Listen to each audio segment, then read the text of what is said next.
All right. Welcome to Cleveland Skateboarding Storytellers.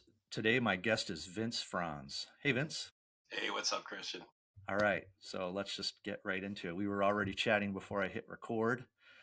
So for those that don't know, Vince you're originally a Toledo guy, relocated to Cleveland in the 90s, right? It would have been 2000. This is when I moved here. I had been coming to skate in the 90s, so I'd certainly skated here in the 90s, but I was in Cincinnati in the 90s and then Chicago late 90s. Okay. Back to Toledo for a short time and then moved here in 2000, summer 2000, late I 2000. didn't realize it was so late because I remember skating with you and your brother at Chenga World But yeah, back as far as like 1995, like mid yeah, 90s. So I feel like you guys have just kind of always been around since the yeah, mid 90s, you know? yeah. Definitely. I mean, I actually lived in Ridgefield in 94. So That's random. I was local that summer. Was it 94? Yeah. Summer of 94. I worked on a project and lived in Ridgefield. And that's when I really started because I was in, Montrose area, I should say. So I could go skate Akron or downtown. And, that's when I kind of met everybody in the Cleveland scene at the time in the 94 years. But Why'd you move to Richfield? I was here on a project. I literally lived in a red roof inn for a whole summer. That's a funny story because the my connection to Cleveland started with meeting Cleveland skaters at Dodge back in the day, well before Chenga. Yeah. So I'm coming up from Cincinnati to Dodge with the Cincinnati guys I had skated with and Toledo guys. We would kind of rove around, meet at Dodge, meet at Sun Sports. Sun Sports was a big meeting ground. Yeah. And I remember skating with a bunch of kids at Dodge early that summer, 94, with Cincinnati, Ned and Stevie Sefcik and Fat Nick, probably, and then Scott Tutek, Eric Willem, John Tripp, Aaron Hoover, Charles Wiedenhoff, the Toledo crew. And there was these guys skating around. They're like, "Yo, where are you from?" And I'm like, "Toledo." And they're like, "Oh, okay." They thought I was like Columbus or something like that, and I wasn't. Didn't live there. They're like, "Yeah, we're from Cleveland," and we got their names and stuff. And you were there that day. You were there pseudo with it was Bill Elliott, Rob Russell, um, gosh, who else? Probably Anthony. I don't know. Scott Elliott, Bill Elliott, Rob Yeah. Russell. You were there, but I don't know if you rode down with them. You just happened to be there at the same time. Hmm. Okay.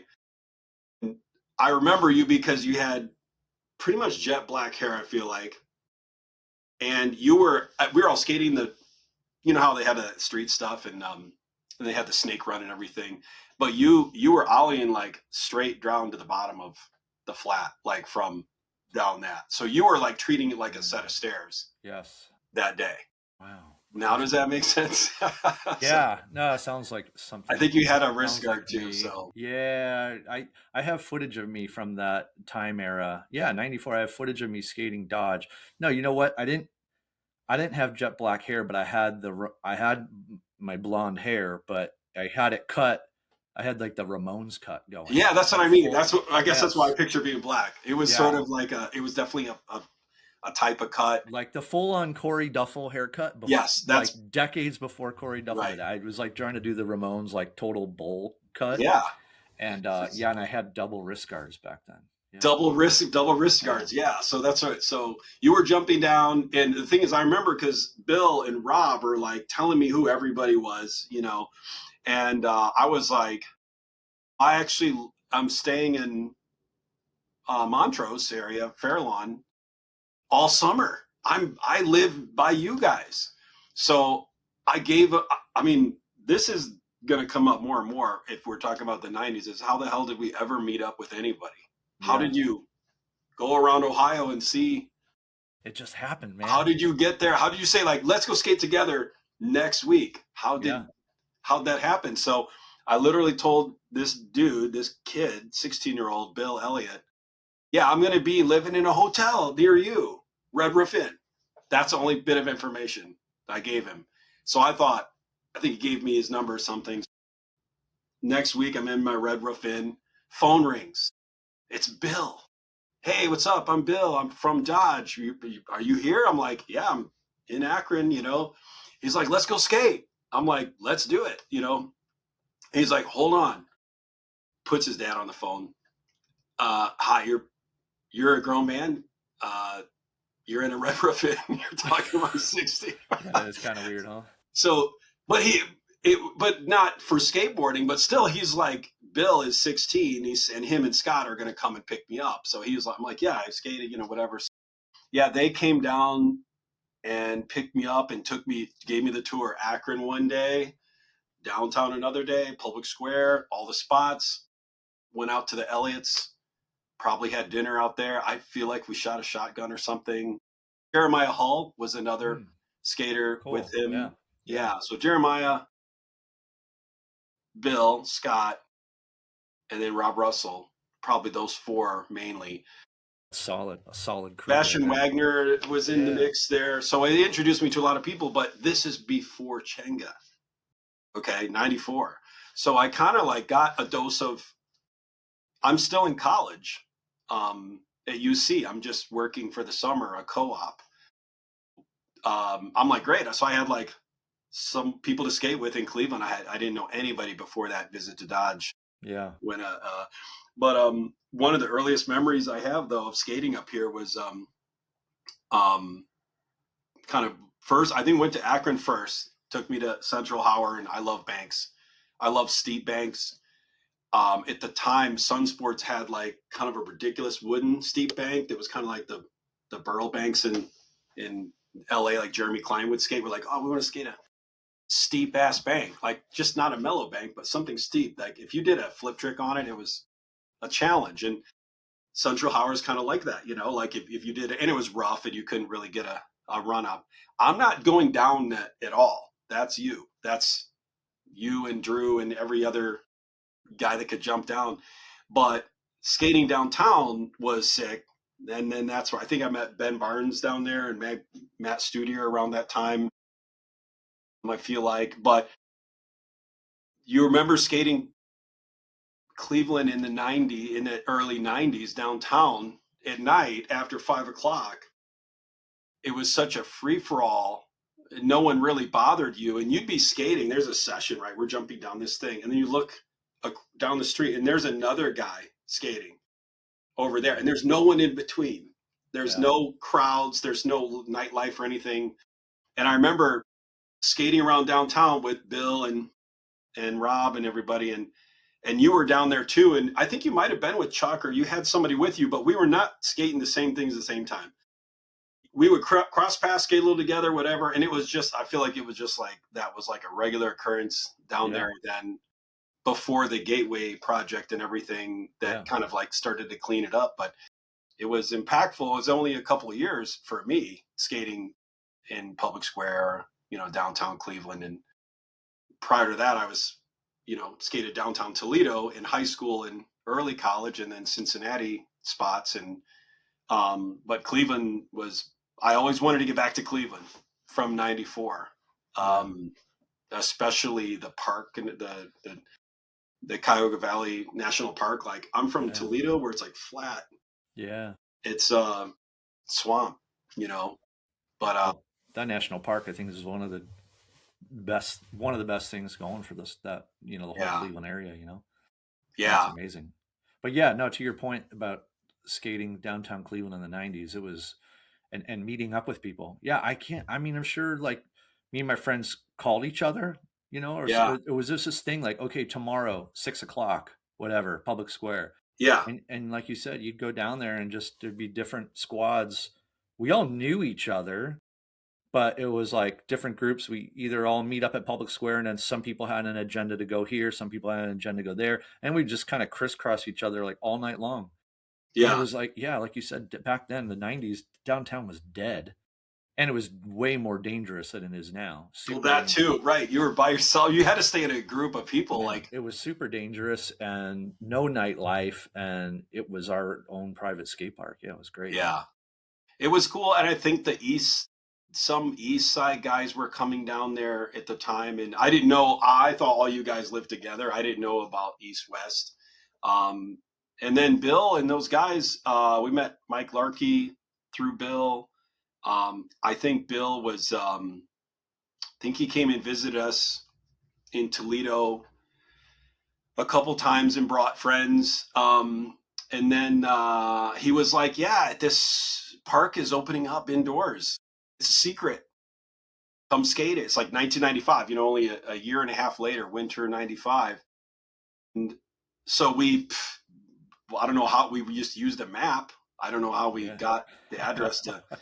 So we get there. Follow someone in the night, Yeah. And it's like 80,000 square foot of empty linoleum floor with one pyramid in the middle and then a smattering of boxes. And that was like the original Chenga. I don't even know if we knew the name yet. They're still thinking of the name. There was a name yet. Right. So it was just a space, and it was warm, and it was the best time ever because I honestly learned a lot from that experience of Chenga being just an open floor with one or two things and how that could hold your attention in the cold easily because you could skate flat, you could move things around. And then I started meeting a lot more people then. So 94 skating downtown with those guys and then 95 Chenga opening, but I still didn't live here. So I was coming to Chenga regularly once a week. Yeah. Because I think Jay Croft would organize a rental. Oh, that's right. Every Wednesday sort of. So we would come, we never even skated it when it was open. We would get here at 10. Yeah. And skate till 1 or so, and then drive back to Toledo. I remember those very early days of Chenga World. It's funny you're talking about this because I literally just got all my old VHC and high 8 tapes from the 90s transferred over to hard drives. So I've been like skimming through them, and I found all this footage of me and some friends skating Chenga World like before it was officially open. Like pyramid in the middle and whatnot. Yes, that's what I'm talking. I have footage of Ben Barnes filming me. But I remember big hoop earring or something. Yeah, and we used to. I remember it wasn't even open, and you'd have to go up. I know I've told this story probably a million times, but you'd go up to the door. We would be skating downtown first, and then go out to Chenga World at like midnight. Yeah, it wasn't open. It wasn't anything, and you'd knock on the glass doors, and those guys had it all covered up. And Scott or Dave was the other one. Scott and Dave, one of them would peek around to see who it was, and they'd be like, okay, and they'd let you in, and then you just skate. And it was before it was a business. It was just, and we'd skate till like 2 a.m. or whatever. Yeah. It was crazy. No, that was I definitely here.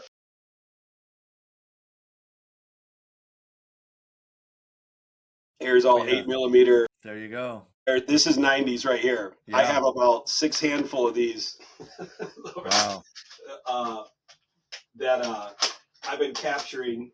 They're all stacked up over here. So I've been kind of doing the same thing. I definitely have a lot of it. Some of it is early, like you said, like before you needed to wear a helmet, like they just didn't care. And then we were there the night that they kind of shut it down and said, all right, we're going to, you got to get the insurance sort of set down. The tapes I was just going through, like none of us are wearing helmets. It was before all of that. Yeah. I don't even think you had to pay. It was just like, as long as you were the right person, they would only let certain people in because they were doing it renegade style. Yeah. So it's like, oh, okay, we know him and we know him. Mm-hmm. Okay, you can come in. Whatever. And I think was Jim Hill and Junior helping with it too, I feel like, or maybe they were. Jim was, but Junior was. Junior, yeah, okay. And I still don't know the whole deal. I thought Junior was part owner of it in the beginning. Or I don't know. Yeah, I guess you're right. Junior's what I'm thinking of. Because that was kind of the connection for the skaters was Junior, I felt like. And Junior, meeting him through Bill and those guys also early on. And the thing is, I'm going to Chenga now. And for the guys from Toledo, it seemed like because we were kind of one crew in Toledo. There's no East-West. Yeah. There were like 2 shops for a minute, and there was beef. And then by the mid 90s, there was no shop actually for a while. So we ended up with one shop that was Just, and Scott started that in 96, Scott Tutek. And he was really, I mean, Scott and my brother and Eric Woolham and Aaron Hoover, John Tripp. Well, the Scott, John Hoover, and Tutek, I think we all lived together for a little bit, and then gradually they started. Aaron Hoover moved to Cincinnati. Actually, Eric Woolham moved to Cincinnati. They were kind of They were like going to where I was after I'd been there. I was in Cincinnati for a while, and then right before moving to Chicago, they moved to Cincinnati. And then John Tripp moved to San Francisco, pretty much straight to San Francisco. And I think he got a job with High Speed doing Thrasher and everything like that. He's a photographer, really good skater too. And then I think he kind of like established himself like in the industry before any of us did in any way. I mean, in the sense that he was in San Francisco doing work for Thrasher, shooting photos, filming a lot of like, I would say probably certainly early 401 clips he had in, a lot of FTC video stuff, I imagine. Um, San Francisco filmer, a lot of Carl Watson, Kenny Reed, and Yeah. those guys. So we had, if we ever went out there, we had someone that could take us around to everything. And he's been out there ever since. So he left. And then gradually all the Toledo guys, except for Scott and I, ended up working in the industry by the end of the 90s and are still in the industry. Some have moved back to Ohio, but Aaron is, I just had lunch or dinner with him last week in Cincinnati. He's back in Cincinnati, but he was the head shoe designer at Lakai and Fallen for a little bit, and now he's Oh at wow. The they do DC, but they do design work, kind of agency work, like they're specialists at high end shoe design. So he's kind of the DC shoe designer, but I think he's got a team of guys now. But he's back in Ohio, and it was funny though. It went by really fast. Like our kids are graduating, and Yeah. you know, so, Yeah. It's crazy. It's but crazy. I eventually moved to Cleveland because I started dating who's my wife in the late 90s while I was in Toledo and she was in Cleveland Heights. So during those Chenga times, I would go to Chenga, North Ridgeville, and she would come from Cleveland Heights. We kind of see each other, and then we'd all go downtown to like Sixth Street or the warehouse to hang Yeah. out down there, wherever. I don't know where the Yeah. Yeah. I don't know where the bars were, Right. but we just walked around a lot to there, like a Yeah. whole crew of people. Yeah. So Was a and then perfect transition, easy transition for you because you already had so many friends here through well, skating, right? yeah, and that was the thing. Like I knew that we were going to be together, but I didn't want to move from Toledo, which if I'm cropped right here is way well for On the the west side of viewer the state. over here, other side of the state. Cleveland Heights was like might as well be Pennsylvania. Right.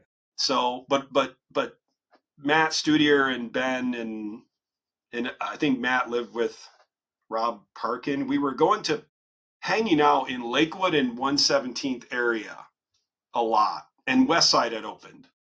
So in my mind, Lakewood was where all the skaters live. So if I move to Cleveland, I don't have to move all the way to the east side. I can stay on the west side, be way closer to her. Yeah. If things work out, that's cool. But at least I can just live in another city that I like, and I know people. There's a shop here. It was way before we had the skate park here in Lakewood.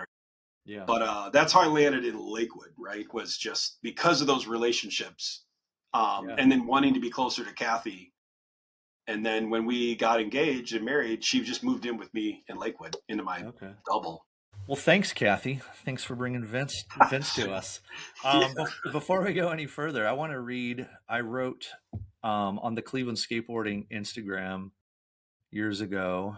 I did a little write up on you. So I want to reread this. I haven't read this since. So if I stumble through it, just bear with I me. remember when you were starting this. Yeah. Yeah. Yeah. So I just want to read this just so everybody out there listening can kind of get a quick snapshot about what we're going to start talking about and like all the significant roles you've played in Cleveland skateboarding, history. Okay, here's what I wrote. Vince Franz, born 1974. Are you 51, 52?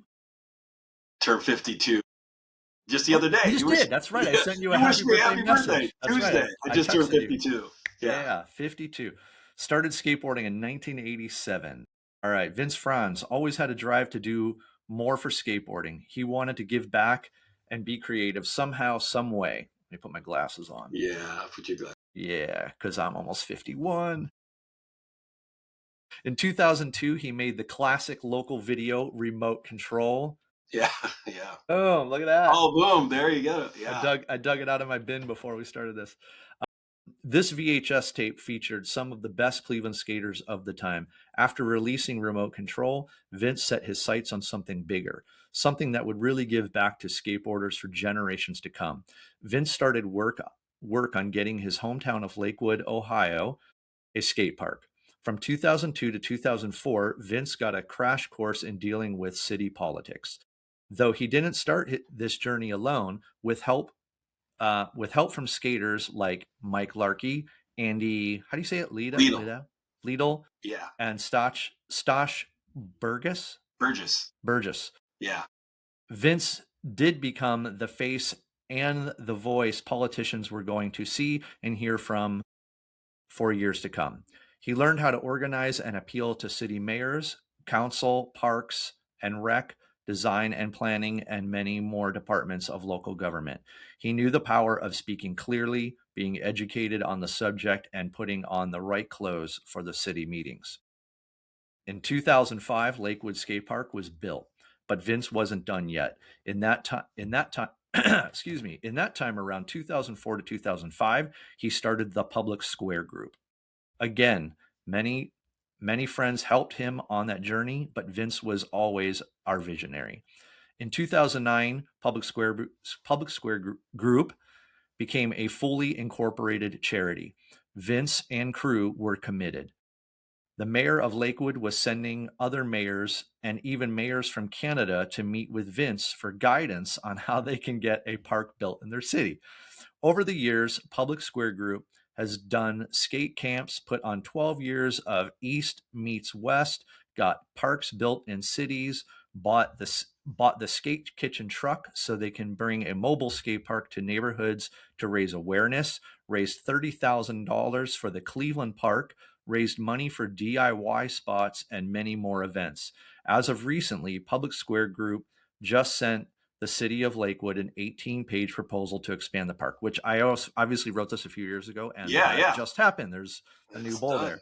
Yeah. And now, even after a recent knee replacement, which that was a while back, raising his family and being, I wrote 47, dang, it was that long ago. Yeah. Let's say being 42, Vince is skating and pushing himself as hard as ever. We can't thank you enough, Vince.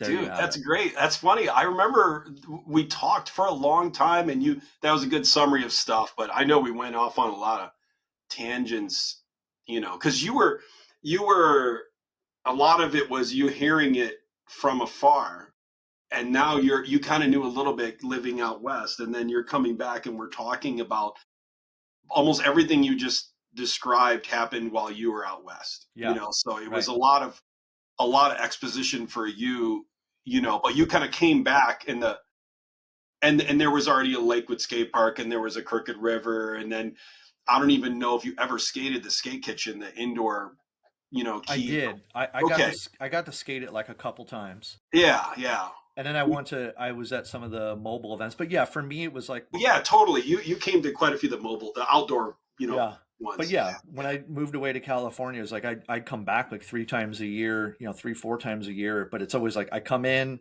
I'm here for a couple of weeks, I pick up the bits and pieces, and then my life goes back out west. So it was like, even though I've always kept in touch with everybody, it's like I didn't always retain like the full story. So yeah, that last conversation. No, that was good. I remember when Lakewood opened, it was only open a couple of years. I remember we were doing kind of a demo event and you came and skated it, and you did I think you were trying to frontside 360 up the kind of Euro, and you landed primo, but Vince, on your fucking ribs. Vince, I'll never forget this. Rib to primo. It was the one man demo. So, God. All right. and we were like, get up, keep skating, you know. And Trish Okay. is like, something's wrong. So if anybody was there and remembers this, yeah, I was back in town, and I don't know how I got suckered into this, but I was doing a one man demo at the Lakewood Park, and it was packed. There was so many people there.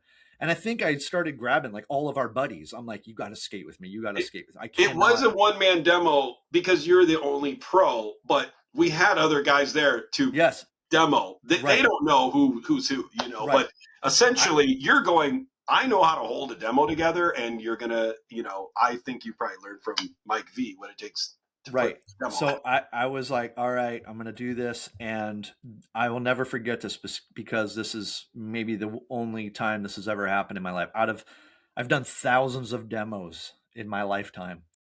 And that demo, my hometown, I went to do a full cab up the Euro Gap, It was which a full cab. full Yeah. cabs at that time, I dude, I could do them over anything. I Yeah. had full cabs on lock. Something went wrong, board flipped over, I came down, the board was primo, and I took the axle into my ribs. Still into the rib. Oh my. Yes, and I don't know if Trish and I were married yet, or maybe we were just dating, but she was there. I thought I just broke my ribs. I thought I punctured my lungs because I couldn't breathe. Yeah. And I didn't even say a word to anybody. I got up, gasping for air. I grabbed my board. I looked at Trish and I was just like, we got to go. And we just Yeah. left. I didn't say a word to anybody. No, I just we left. acknowledge. I knew what happened. That's how I remember what happened, and that's why you did the Irish goodbye. But I was like, Yeah. I got you. Like, don't worry. Like, I I know was what happened. out. We drove straight to the ER, got x-rayed. It just turned out to be bruised ribs. But, if anyone out there has ever bruised ribs before, it's one of the worst pains ever. Oh my god, it didn't look Yeah. like that much, you know, because you were No, kind of going up. You know, it wasn't like you were slamming down on it, but it was so precise and sneaky, but I way know. more violent than you Yeah. thought. Well, anyways, back to you. So yeah, so anybody out there listening to this, watching this, if you've ever heard, I'm sure people have heard Public Square Group and are familiar with the Lakewood Park and all this stuff. This guy, this is the reason why he's here talking right now, because you are, I mean, there's a lot of people that have really done a lot for the Cleveland skateboarding community, and I mean, I think you're on the Mount Rushmore of No people shit. that have. Okay. I Well, it's mean, funny really, because I mean, man, I mean, it it you've it you've it done a just lot. here's the problem. Like, so I will throw out names like Jacob Edwards and Brett Borovic. These guys, many other guys, but our board, Dan Overfield. I mean, the thing is, like, it's hard for you to, like, Stosh Burgess. People knew me because I was, riding for Westside, making videos. You mentioned remote control, and I'm out there. Yeah, I'm I'm filming, right? I'm a filmer and I'm a skater. I'm in videos. I'm in other cities' videos, and I'm making videos. That is a great Cleveland skateboarding story. I'll tell you that. The remote control. Why that even happened? It was not wasn't planned. Um, but at some point, I I kind of started thinking more about the. I love video. I love creating video. I love filming. For years, I ran a website that kind of became the first hub of skate filmers. It's called Shumways. It was a it was a message board and a blog, and we did articles and how tos and tutorials. This is 99, 2000, 2001, 2002. Actually went on because more people kept it going after me for a little bit. That's how I met Jurgen Cook. I met Kyle Camarillo a lot, Cody Green, the Paff brothers. They were into filming, and they were young filmers. I mean, Chris was, not Scott so much, but Chris was really into it. And so I'm thinking I'm going to do skate video stuff, but I write software, design software. So I started doing websites as a job, and then in the 90s, and I did the first Alien website, the first Habitat website. seek, reflex bearings. Like Really? I You did did all the all DNA. that? What's that? You did all that? Yeah, because I was in my time in Cincinnati. I spent a lot of time with Joe Castrucci when he was coming up filming because he was picking up cameras and I mean, it was a struggle to edit in the 90s on a Mac. So, and I had been through it all. I've been editing on a Mac since 93. So I've been doing, I mean, I'm saying that before skate parks, video was like up to here, up to my eyeballs in video, what you name it. The technical side, the editing side, production side, the filming side. So I had 3-chip cameras early on. I had even in 93 when I was going to school, I had probably a $1,000 editing suite Wow. on Ohio Avenue in Clifton, right outside. So all of the guys I would skate at Dio's with, they would come over with footage and we could edit it. And they're like, what the fuck? We can just come to this guy's house and capture the video and make edits. I'm like, yeah. And this 1 gigabyte drive is this big. I can't even fit my hands on the screen. And that drive was like $2,500 at the time, 1 gig. And Wow. so the point is that video editing was so precarious. I mean, it to pull off a video, you had to be very technical too with the computer. You were pushing it to its limits. Yeah. So people were like, "Oh man, I want to film." But like, I got the camera, I got the fisheye. Now what? They Yeah. have footage. Yeah. So I don't know how many people I kind of like say, well, here's a Mac you can get. Here's the hard drives. These are the drivers you need, capture card, everything. And it would change every year. So Lil Castrucci was 19, 18 or 19, and he was starting Solid Brand. Um, Wow, I uh, forgot all about that. yeah. So Yeah. it was an awesome team. Solid brand. That was Cincinnati. Yeah. Am I right? Yeah. Yeah. Wow. I haven't heard that Um, in decades. so I was constantly sharing pirated software, all that. So I started Shumways, this website to create a message board to share all of that information. And so now it became not just the Ohio cities, but that knew me that they would call like, hey, can you get me a copy of, it was even before Final Cut. It would be Premiere, the Wow. original Premiere, Wow. and stuff like that. And then, yeah, I was fully doing video stuff. So when I moved here, I was like, Larky actually reached out and said, hey, I'm working on this focus video. And I know you film with, at the time I was skating and filming with Dale Busta and Joe Marara and a lot of the vert and park guys. Mm-hmm. And I don't skate vert. I learned to skate vert because watching them after a while, I'm like, I got to put the camera down and learn this Yeah. before I die. And it was, I will tell everyone, I tell my kids, like, go, you can't do it around here, but just go learn to skate vert. Take your regular tricks, rocks to fakie, Mm-hmm. 50-50s. Just get to a point where you're just stringing those together and your mind just changes. So when you go back to Chenga, it looks like a complete toy. Yeah. And I remember seeing Dale and Studio and everybody transferring all around there, and I just couldn't get it. Couldn't understand how they could use their energy like that. Plus, Yeah. it looks scary. It's not scary after your mind adjusts to 11-foot vert. So For I had sure. tons of vert footage, and I think Larky wanted to make kind of a nice all around Cleveland video, and he wanted to have those guys in there. It's like, can you edit a park vert section? And it ended up being like park vert and Vince's friends from Toledo section. Yeah. And that was a segment of the focus video. So I barely knew Larky. I had just moved here, but Okay. he's like, it was a nice, like, welcome to Cleveland. Like, I mean, he knew I filmed and stuff, but he's Yeah. like, yeah, put some tricks and edits together. And that was really awesome. That's how I really met Mike, was working on focus. But I thought it's skate video stuff and web stuff. That's what I'm going to do in the industry, but from Ohio. I didn't want to move out of here. Yeah. And then, yeah, started going to skate park related meetings. And I was like, man, I really can't do both. This is getting public skate spots and advocating for skateboarding is like, there was just this creeping demand for it. People were going to do shit even if you didn't beg for it. Okay. So picture this. You want a skate park in your town in Ohio. You used to have to go and say, please give us a skate park. You know what's worse than that? If they don't give you the skate park, they get you a skate park That's without you even terrible. asking. Yeah. Okay? Because what you end up with is a bunch of metal ramps on a pad, and that's your skate park. And when you don't skate it, they're like, the fuck's wrong with you? Yeah. We gave you a skate park. They're like, but this is not as fun as the parking lot still. And as a designer, I was like really intrigued by this. Why would they buy these ramps? And then you just learn about the whole playground industrial complex. Yeah.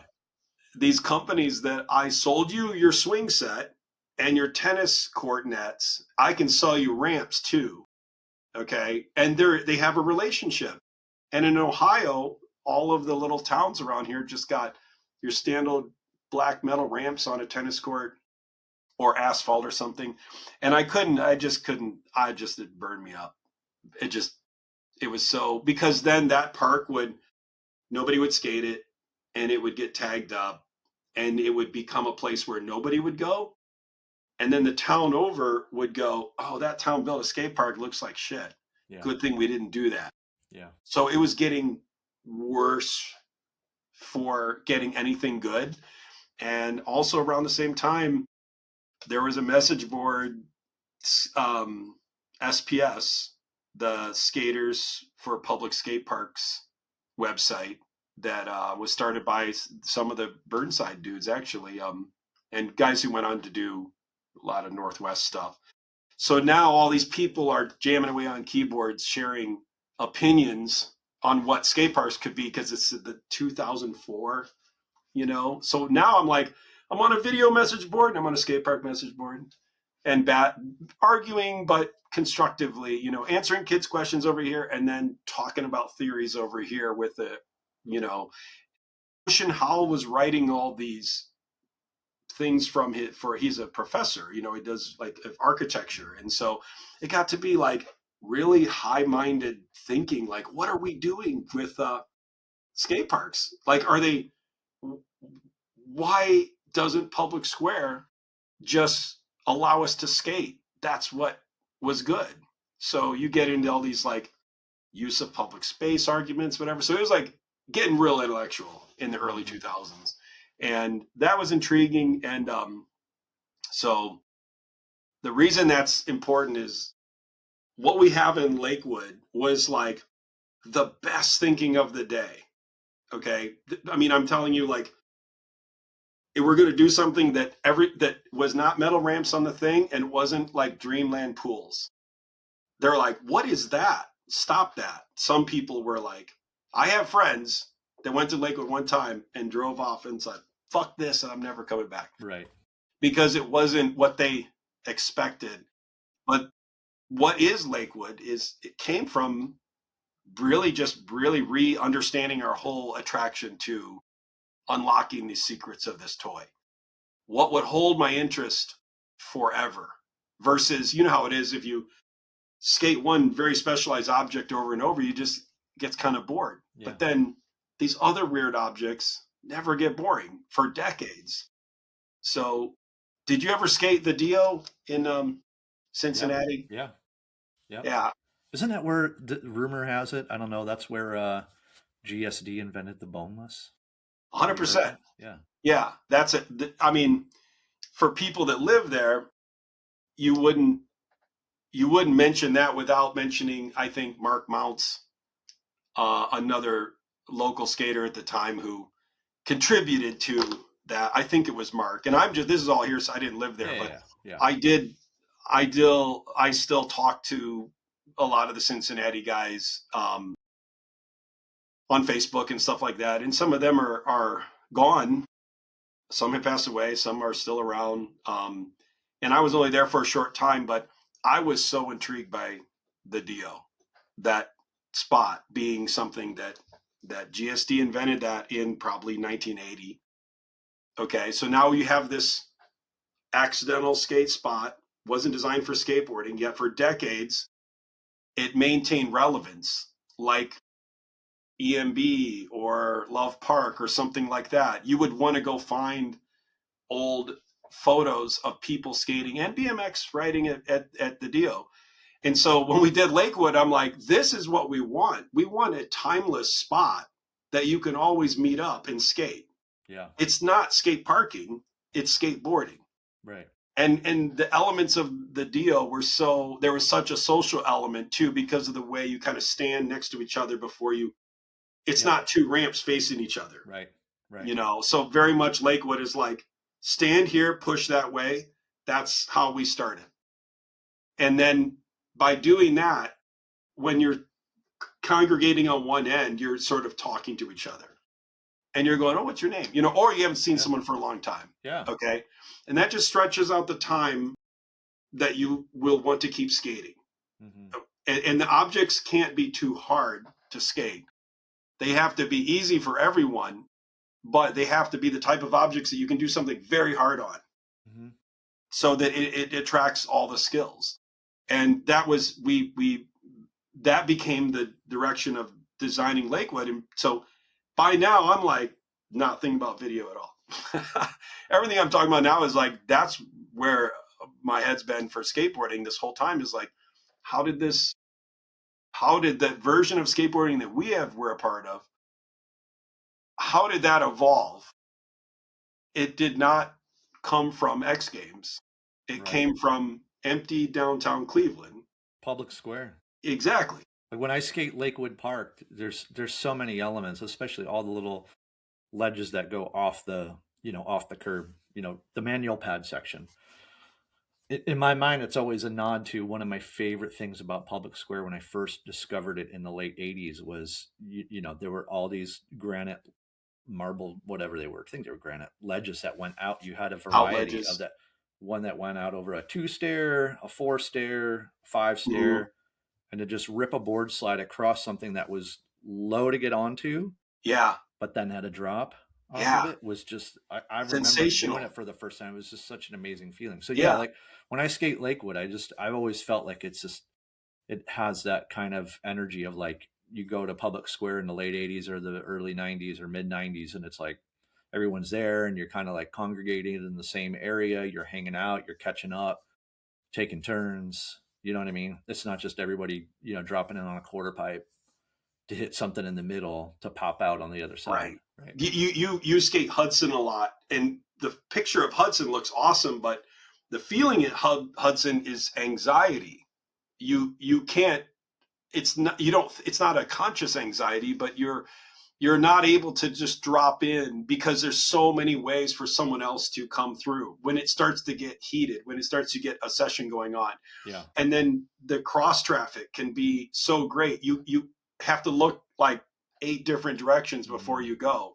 Yeah. Or you skate a little corner pocket thing that was sort of an afterthought, and it's hard because the design firms, and this is why we're battling on message boards about what we're doing, because you had everyone saying, if you're going to build a park, build transition. You can't find it in the natural environment. I'm like, fuck yes, you can. That's every empty pool. Yeah. The original street skating was pool skating. The vibe you get of finding a spot was a pool, not a outledge. Right. And that's the dynamic. And then because the style of skating was,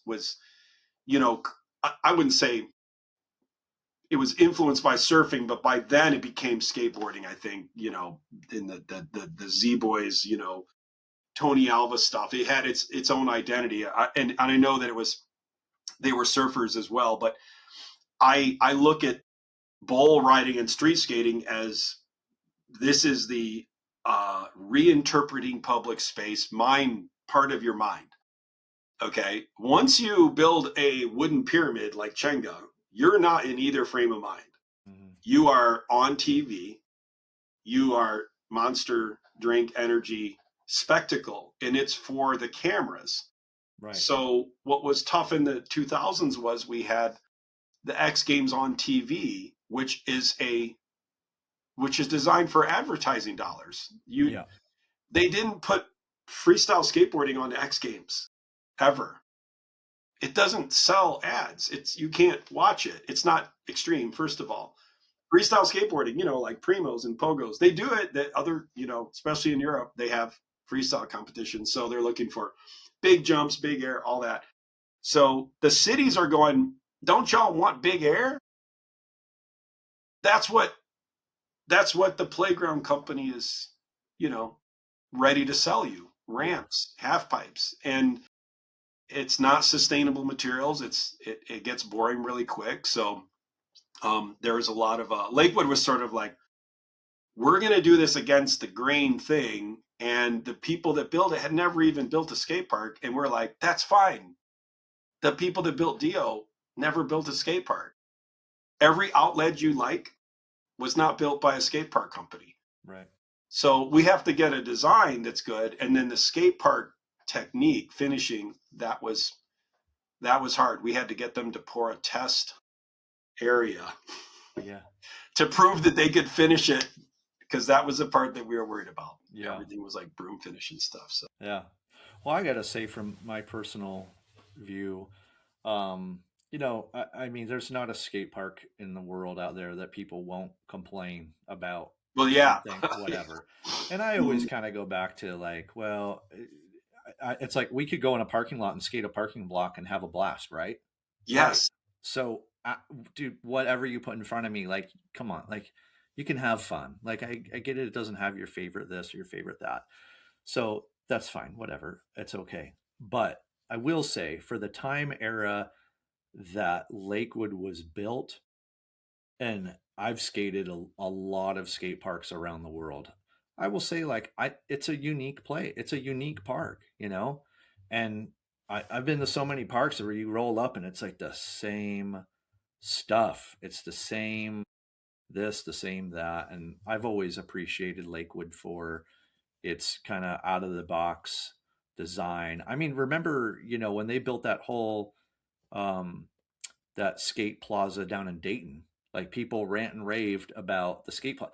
I'm just thinking, like, I don't know. I feel like Lakewood did that. Like, you did that. We did it before. And I think, my personal opinion, I like Lakewood more than I like that one down in Dayton.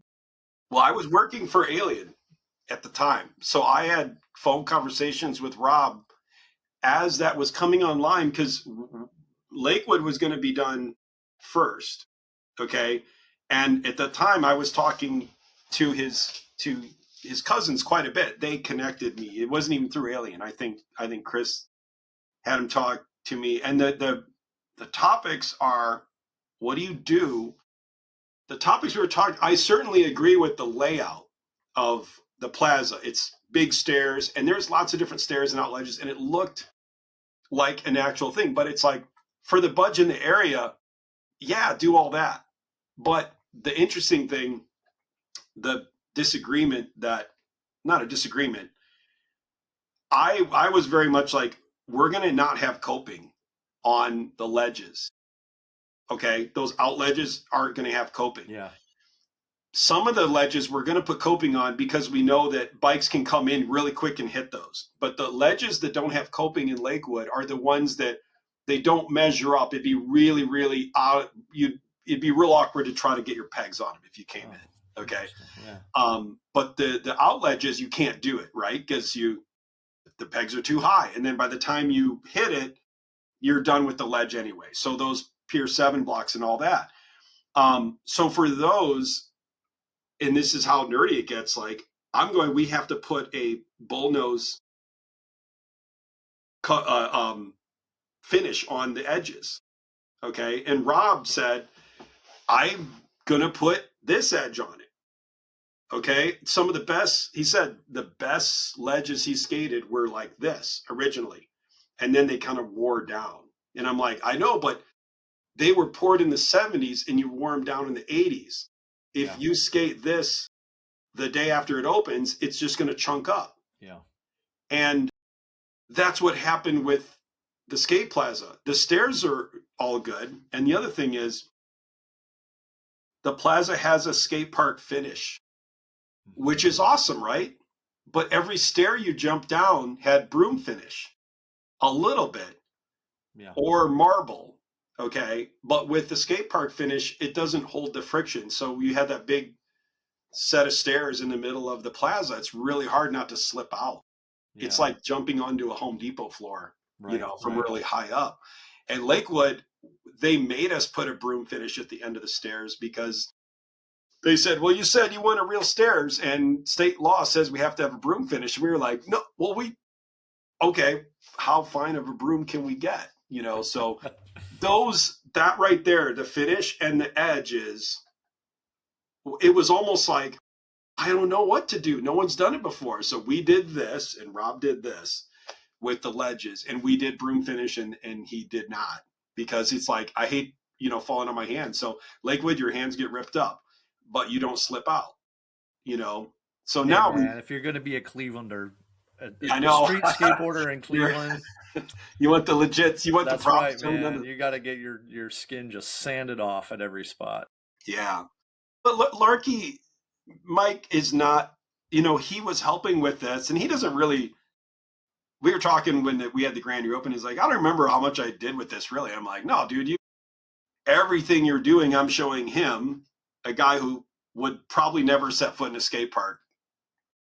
Normally, he's not. I want to skate the streets. That's it. I understand that. So, but still, he had opinions, and he was very critical of ideas. He had critical thinking, so he was very much a collaborator. Yeah, like you said in the thing, I would go to the meetings and talk and everything, but everything was like, bring it back to Larky, bring it back to Andy. And Stosh was such a motivator. And I know you don't know him, but he was our president. He was the guy that said, we need to get going on this, and I need a flyer for this. And I would start making a flyer, take all day, and he would have it done his own style, like with a Sharpie. It's fine. Just do that. I'm not waiting. So I don't know if you remember the Spitfire Yeah. on 117th. Yeah. So that's what he started right after all of this. He started that. And then Oh, he okay. still owns it. It's Funhouse now. So Yeah. he's still local, and Okay. that's his bar. And then Larky is local too, and he does photography and shoots some skate photography, I think, a little bit here and there. I see him. And then Andy also still lives in Lakewood, and he was the only one that went to college for this stuff. He was actual Parks and Rec pro from, he worked with Suburban Rail. They did the Cuyahoga Falls Park, the Falls Yeah. Park. Yeah. So he actually has skate park building background. So he was like the technical guy, and he built Big Happies. Like Oh he wow. and Don. Yeah, so he was a builder. So we had this driver, this purist, and I'm kind of like, the mouth, for the meetings or whatever. And also I like the intellectual theories of what the hell we're doing with public space, and Yeah. how do you make a space that people go up and go like, oh, I'm going to spend 6 hours there. Right. I'm going to get a drink and come back there. Yeah. No coach, Yeah. no schedule. That's when it's working. So while people go, oh yeah, Lakewood, I don't like this or like that, I'm like, people literally are there for 2 to 6 hours a day, sometimes coming and going, and they're not bored of it. And that's how the deal was in Cincinnati. It's always there. Just Yeah. meet up friends, go film, go on a mission, but meet Yeah. there. Yeah. Yeah. And now you guys finally got the ball. I know. Well, that's the thing. All the guys were really like, where's the bowl? I'm out. Like, I totally understand it. Now I'm like, I'm scared. I mean, I can skate the bowl, but I'm like, because of my knee, I can't actual knee slide. So I have to be careful in that. But no, anymore. It's we have this park in this Luke Easter skate park going on now that MGK has funded and started, and we've been in meetings, and I'm going to these meetings, and the Tony Hawk Foundation actually has an employee. Well, it's called the Skate Park Project now, but the Tony Hawk Foundation, now they have a job for what I was doing, where you go out and you talk. So I'm going to this meeting, and I'm just like in the audience. I have to they have this guy, Trevor from Ann Arbor. I mean, it's a career now. If you want to be a skateboarding advocate, there's a role for this in skateboarding. And Mickey Vukovic, that's kind of what he does now for California skate parks. And he came through town, and we met up we met at my house and went up the street. And he's also seen that whole arc, you know. So he was actually meeting with the city of Toledo, my hometown. I'm like, I don't have to do that. Yeah. Got Mickey Vukovic on the job. Yeah.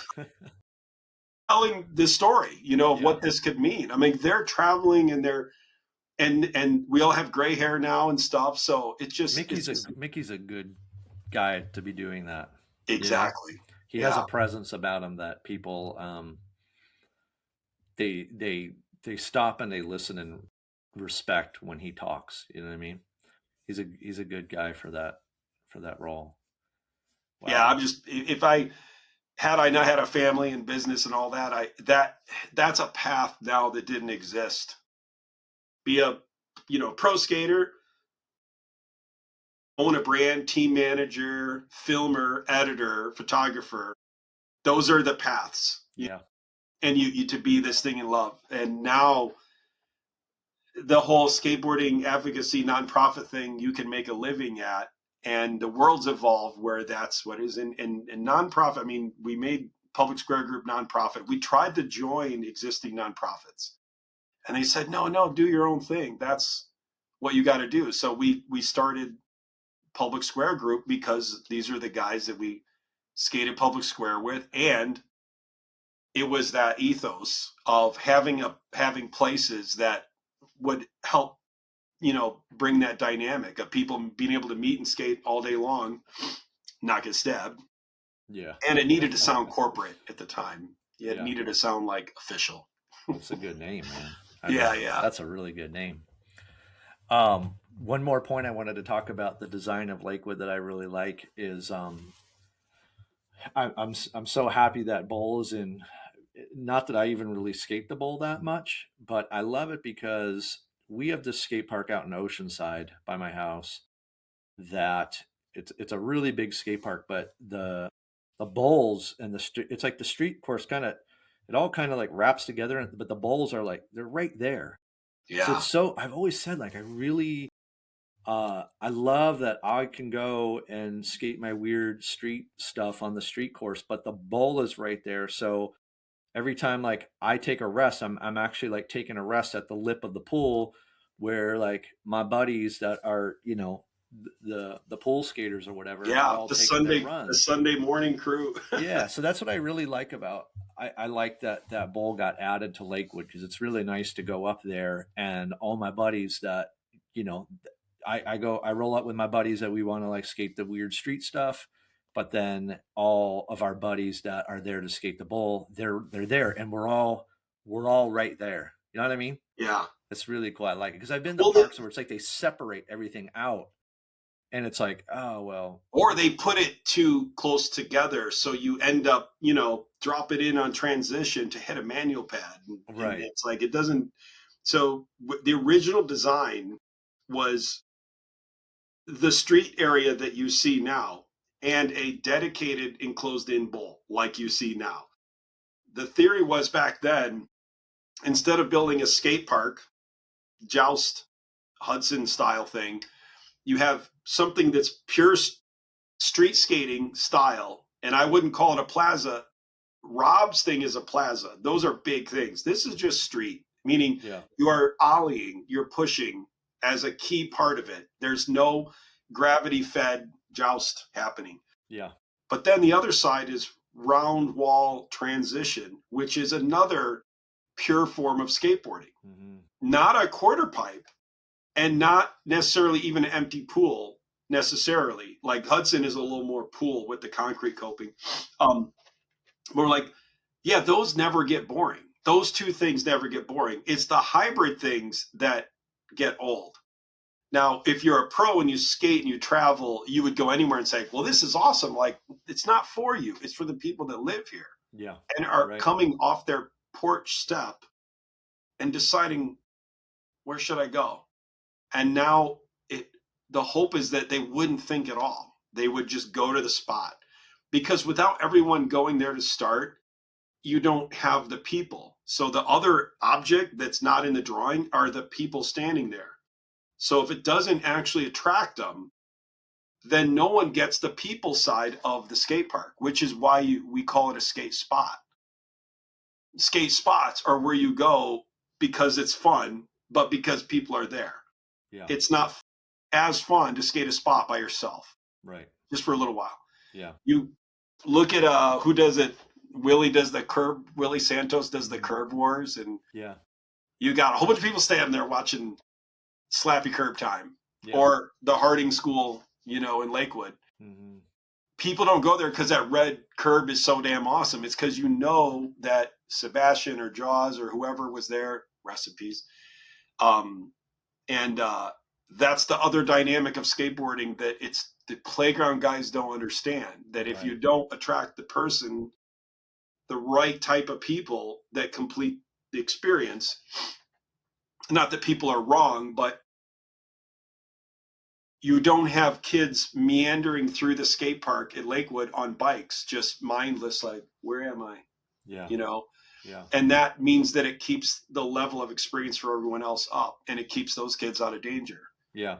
It's interesting too, now that I have kids, my two daughters skate a little bit. My youngest does, more so than my older one, but it's interesting how, when I take her skating with me, I really think about the park I'm taking her to, because I realize it's one thing for me. I'm a 50-year-old man, and I'm at that point. I barge around, and I think, whatever, they just see the crazy old man, and the 20-some-year-olds or whatever, they'll move out of the way or whatever. You just they're like, let the old man have his space, but when you have a little kid with you, they see things differently, and you have to kind of, there's some parks that are they're laid out so bad that it's like, oh my gosh, like my daughter can't get from one end of this to the other. There's these massive quarter pipes on each end, with some kid just dropping in and hanging on for dear life. Yeah. You know what I mean? It's and like, she's coming in at ground level, which is the quarter pipes come down too. So you're coming in like they're making effort to get up high and gravity feed down. That's what I mean. Like, that's the joust that we see, and there's a subconscious anxiety that you have at like a Hudson, that when it's just you and, like, going down skating Hudson with like you and Doug Radefeld and Scott Pizzelt, like the one day, no problem at all, and then we go to, Hudson Hijinks or any normal session there, and skating the Bulls, one thing, people think the runs, it's fine, but skating the rest of that area, you have to be more aware of what's going on. There's so many random things that can happen. And the other thing we knew about Lakewood, one of the incentives was to think about this, is that this is the only place to skate. It's going to be hundreds of people trying to skate there all the time in 2004. Okay. So when we're designing it, we're like, how can we make it so that 80 people can show up, but you can essentially still get some skateboarding in? Because every other park at the time, Akron and North Olmsted, because you could take lines, you would just have to wait for that guy to fall. And then if the next guy takes a line, the whole park is shut down because you're skating everywhere. But with Lakewood, there'd be pockets of activity just the way you skate a street spot, right? You don't feel like public square shut down, while Chris is doing a line. You can watch the line or go skate. You're not, there's nothing he's going to send his body back into you. But at Akron, there's collisions, at the time, Akron, the skate park was bikes and boards and everything. So it's just like, man, this is too stressful. I don't want to like pad up joust style, and Chenga got to that point as well. So we had these feelings of like, you got to look every way because you might get, smacked. My favorite parks are always like, I always refer to the roller world style. Roller World, if younger kids listening to this, Roller World was a skate park that was, I think now it's like a indoor soccer place or something like that, but it's over off like Brook Park Road in Tiedemann. Tiedemann and Brook Park. Yeah, Yeah, I it's just over went by there there. the other day. And it was an old roller hockey rink. But our friends, met the owner, worked for the owner, and the owner let him build a mini ramp in there, but also a bunch of just ramps that Good you could stuff. wheel out. So certain nights a week, it was just like you just wheel out all these like crazy ramps and flat bars and stuff. And so every time you went there, everything was in a different spot. Yeah. I always just loved that kind of weird random type of thing. And early Chenga World was like that too. It was just kind of like these random things. We were able to like push things around in different spots, and it was just space. Yeah. That's what I like is space. I want to It's push, weird to think that, yeah, you'd pay extra to have less stuff. And Yeah. that was the trap that private indoor parks fall into, is that they have to have graphic things, like this Stoke Run place it's like, why would you go down there if it was just one big empty warehouse, right? So it's like, has a lot of really cool elements and everything. But that same thing that would attract people there is this thing that actually keeps them from coming back. And it's hard. It's just it's a weird paradox that if I was going to start a private skate park, I would rent the space. I would probably not put anything in it, a manual pad, something like that, a box, and that's it. And I would say, these are the hours, or here's a key system or something like that. And I probably would make like a nice, like Don Billington style mini ramp so that you could have a mini ramp, but I would not program the rest of it. Okay. And then maybe every year get something different. Yeah. At first, it doesn't seem like it's going to work because there's nothing in the pictures, but what has to happen is that why you went to Roller World is because Chuck was there. Yeah. Right. And I was there, and Scott was there, and Bill was there, and we were there. So what you're trying to get to a point is when the park attracts the people that you like to skate with. You don't have to know them, but you're trying to build a certain vibe, and that becomes like part of your routine, part of your life. And it's always welcoming, because a new person into that mix is pretty cool all the time. You're like, oh my God, who's that? Or there's little kids coming and they're seeing the majority of the world look one way. And so they start to go like, oh, this is skateboarding in my town. And so Roller World was like that because it was all at the same time.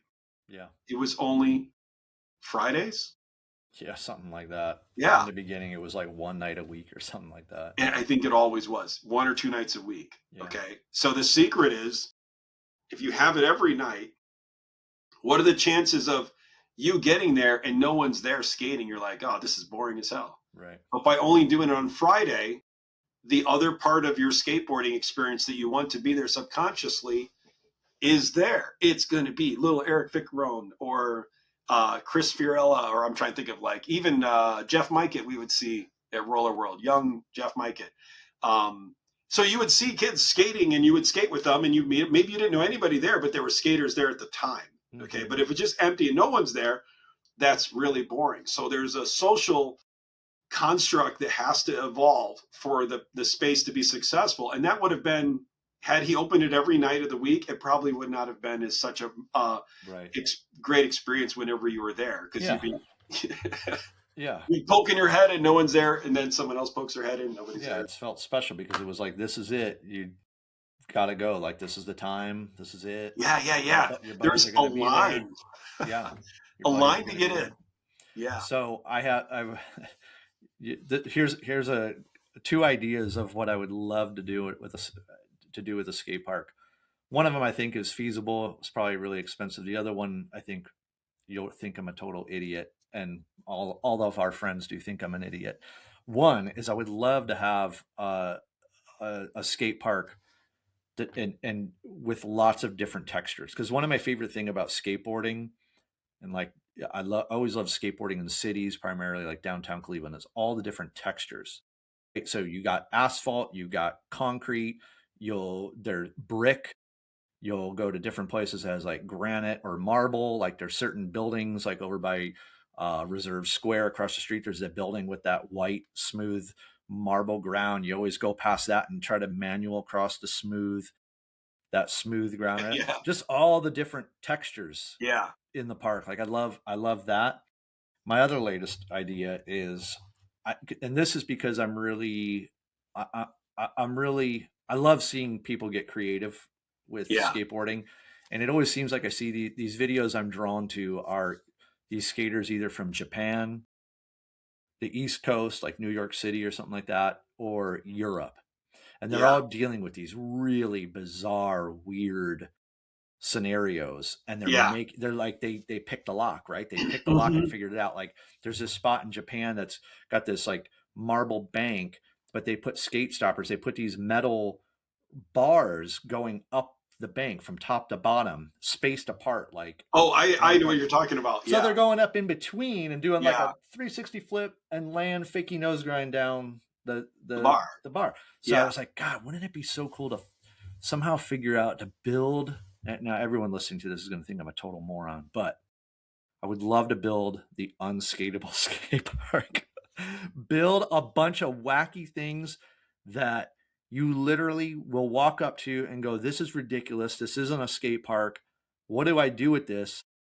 But it's like an escape room or something. You have to like figure it out and like pick Yeah. the lock. Like someone put skate stoppers across the ledge. Well, we've seen it. Dudes all of a sudden figure it out and they Hey, board slide across it, or I don't yeah. know. You know, I'm really You've been to into North that. Olmsted skate park, right? Yes, Yeah. yes. So okay, so if we replay that history of that park, and I said to you today, Chris, before we go there, I'm going to tell you something. This park was designed to make you have to think about how to skate it. You're going to have to unlock it. You're going to have to pick the lock. Mhm. Okay. If you go into North Olmsted with that mindset, it's a fun experience. Yes, If you go there expecting a good skate park, you're like, you're what bummed. a terrible whatever, right? Yeah, But the thing is, it is a skate park. And what you're talking about is supposed to be skated. Okay. So we thought, what if someone were to go in there and actually skate stop North Olmsted? Okay, just to take it all the way past the point yeah, where people are saying North Olmsted is saying, no, don't skate here. Don't do it. Okay. Then you're going, well, I'm going to figure this shit out. yeah. And now all of a sudden its weaknesses are its strengths again. We just Absolutely. like, just knob it and be done with it, because Yeah, then it makes sense. right. But right now you're presenting it as a skate park, not to be picked apart or, pick the lock on. It's not supposed to be a mystery. We're Right, supposed to be proud of this thing, but like, right. no, you made a mystery. Yeah, A lot of parks in the 90s or 90s, but early 2000s, early concrete parks were unfortunate mysteries, like Dublin, the yeah, original Dublin, Ohio park. And there's so many more that had we had this like mindset that Svitek has now of how to unlock a terribly designed yeah, but also maybe aesthetically pleasing thing.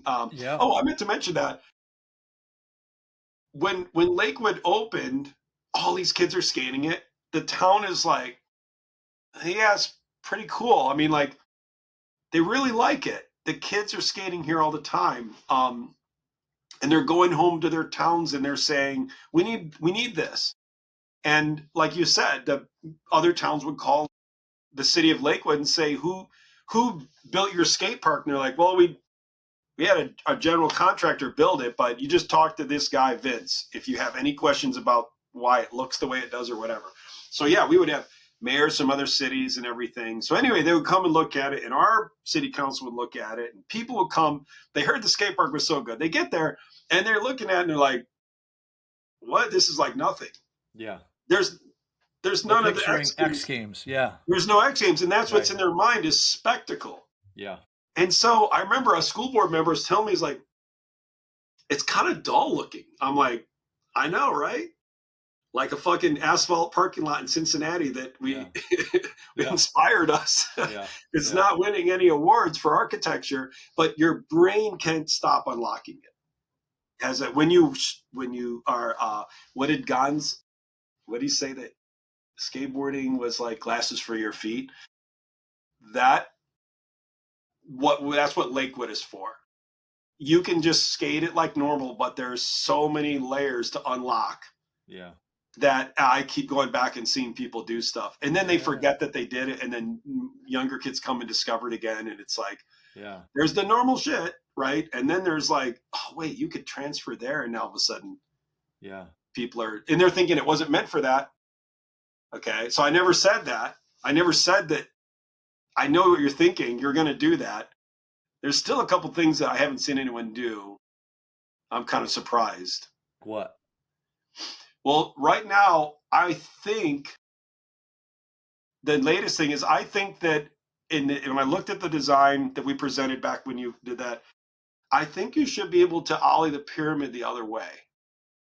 I think you should be able to push on the bowl deck and ollie the long pyramid. No one's done that? What's that? No one's done that? CJ and probably some other people got towed in from the parking lot and ollied it long ways from the parking lot. Okay. But I think you could come in from the bowl on the flat, go down and up and ollie the long pyramid. Yeah. I think they could do that. And then the other thing is, I don't know why, or maybe someone's done it, is ollie over the hip onto the jersey wall and then into the bank. Okay. And I think people have put over the hip. Yeah. And then onto the top of the jersey wall. Yep. And then over the gap into the steep bank. They've done one or the other. Like 50-50 grind the Yeah. jersey barrier? Yes. Ooh. It's very fast. It's a really, and the thing is, dude, I remember America demo. Andrew Reynolds was there. He went out, got a coffee or something. He skated into the park. He's regular footed, right? Is he regular footed? Yeah. He skates at the hip in the middle, you know, and he just, coffee in hand, backside ollie 50-50 on top of the jersey wall, and then rides in, sips his coffee. Like to that it just has that lift. So getting up onto the top of the jersey wall, you're thinking it's really high, but coming from the hip side, you have a lot more space to get up it. Coming straight at the jersey wall, like Phil and you guys do, like Wally over it, that's tight. But coming at the angle, you should be able to carry enough speed, and that it grinds fast at the top. So I'm like, why isn't someone like 50-50 and then gapped into the? I don't even touch the top of the wall. I wonder who's listening to this right now, and they're somebody. Like, okay. I'm gonna do. All right.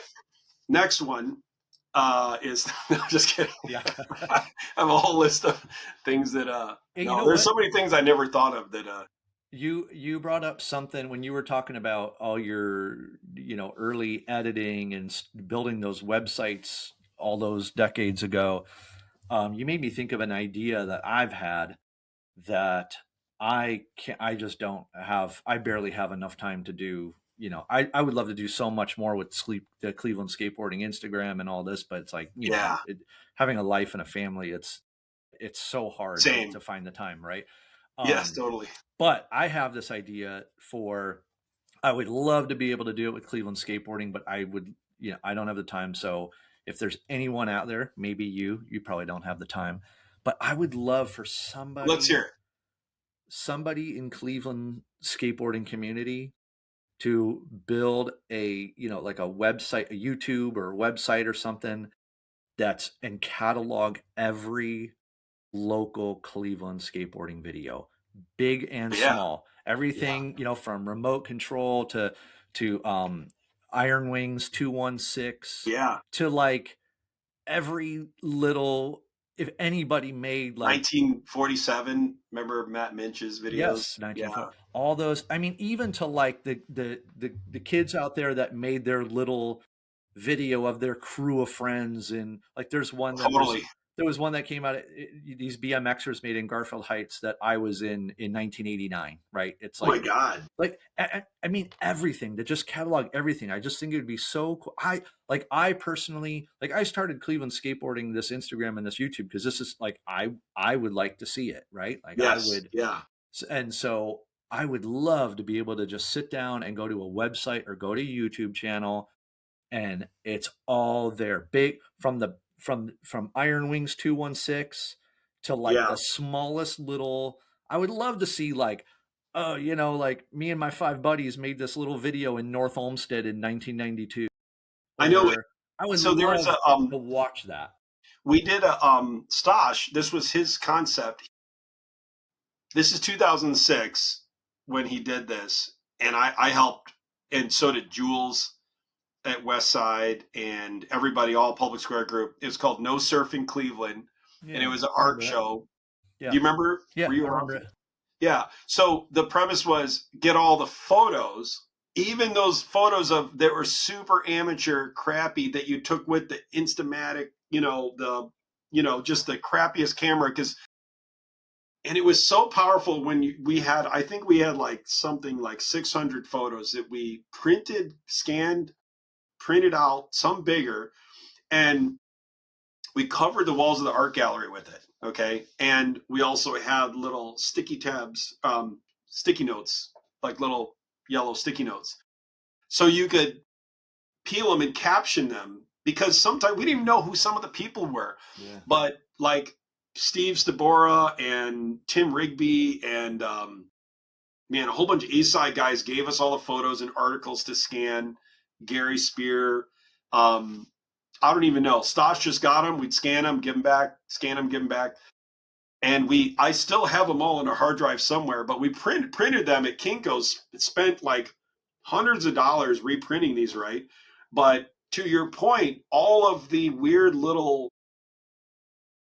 moments that were made when the kids make a video, they're not thinking, oh, this is going to be seen in 20 years. Right. They're just trying to make it because there's something about skateboarding like, oh, dude, that was sick. Wait, hold on, let me.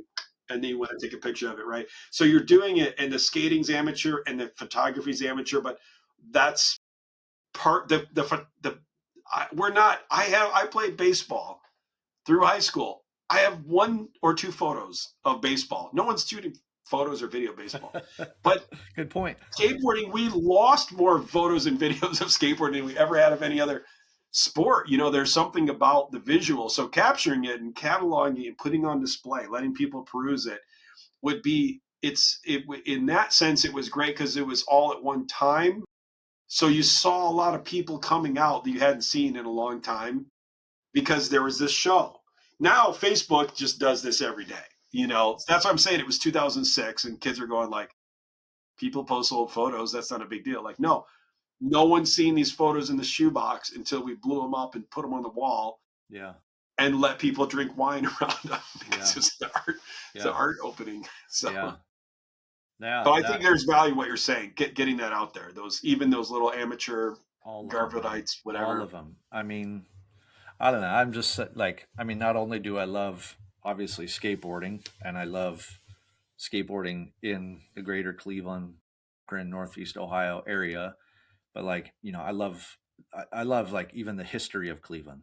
I mean, Yeah. my great grandparents came here from, from Europe, and it's like, man, I just, I follow these, uh, like Cleveland historical things like on Facebook or whatever. Like you should see my Facebook feed like has like almost nothing of skateboarding. It's all like Cleveland historical photos and Yeah. stuff like that, or like nature photos in the Cuyahoga Valley or whatever.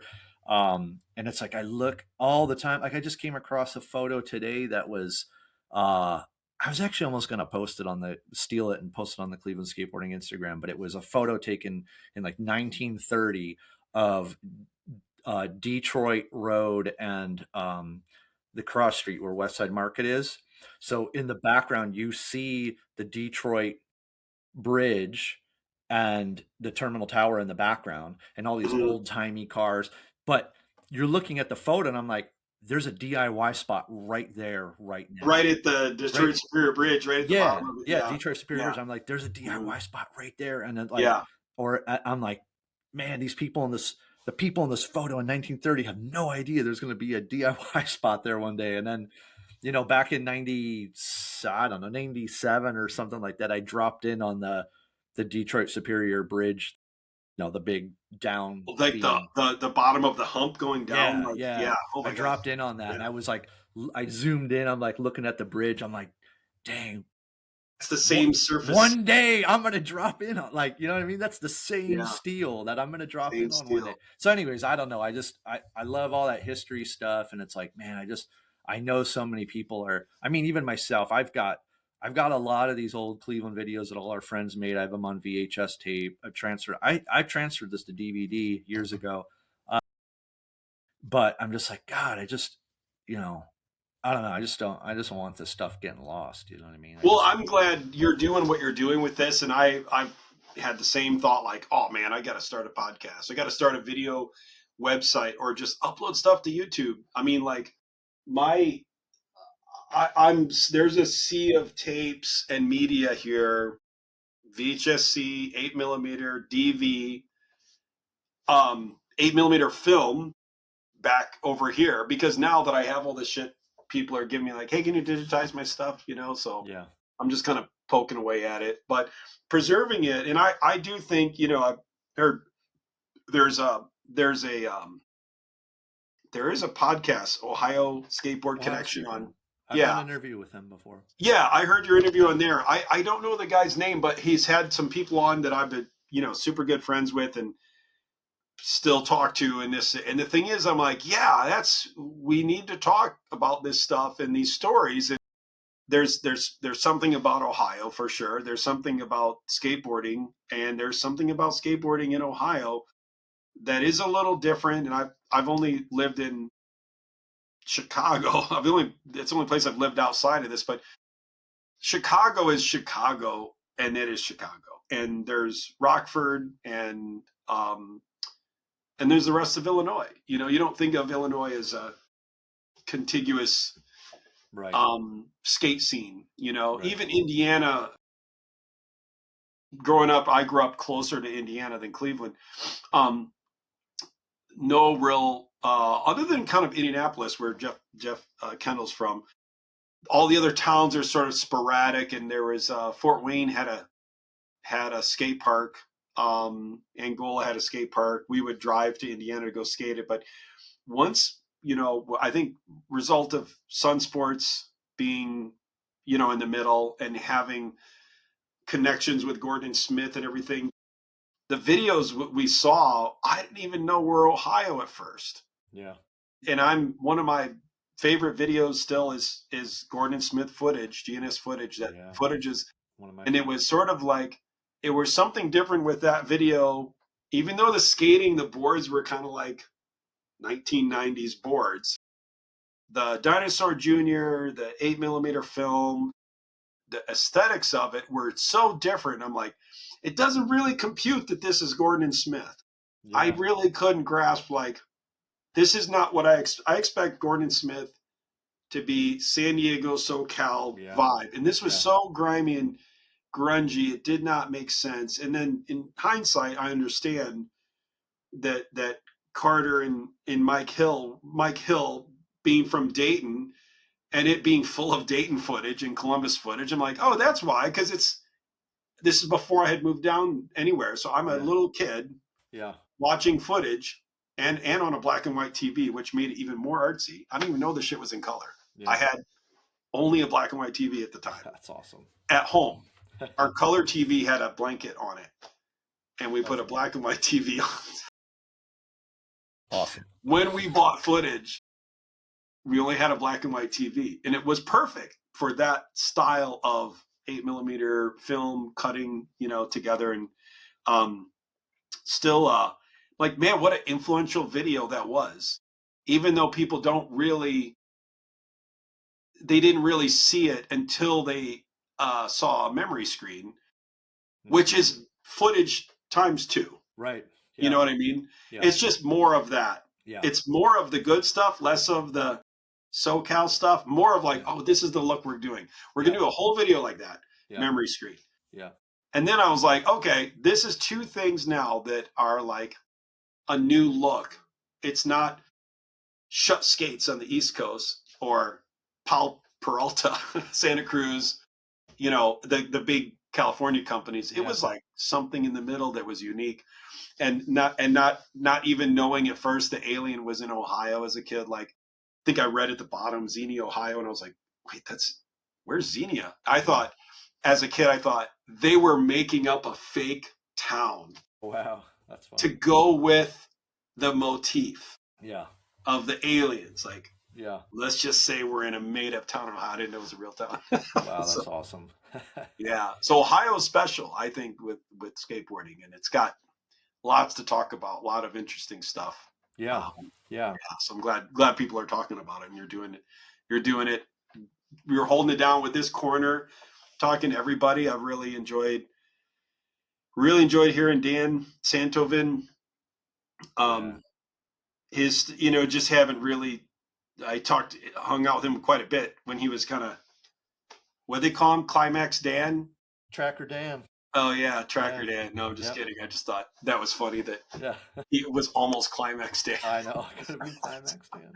But yeah, there's so many cool stories, and certainly a lot of interconnected folks in the industry that kind of came out of here, and that's, like I said, a lot of the Toledo guys that I grew up with are still out there. Well, yeah, it's like for me, man, it's like it goes all the way back to what you were talking about when let's say like 89, 90, being a kid from Cleveland. And I remember in footage seeing spots, and maybe someone was telling me this guy was from Dayton and those spots are in Dayton.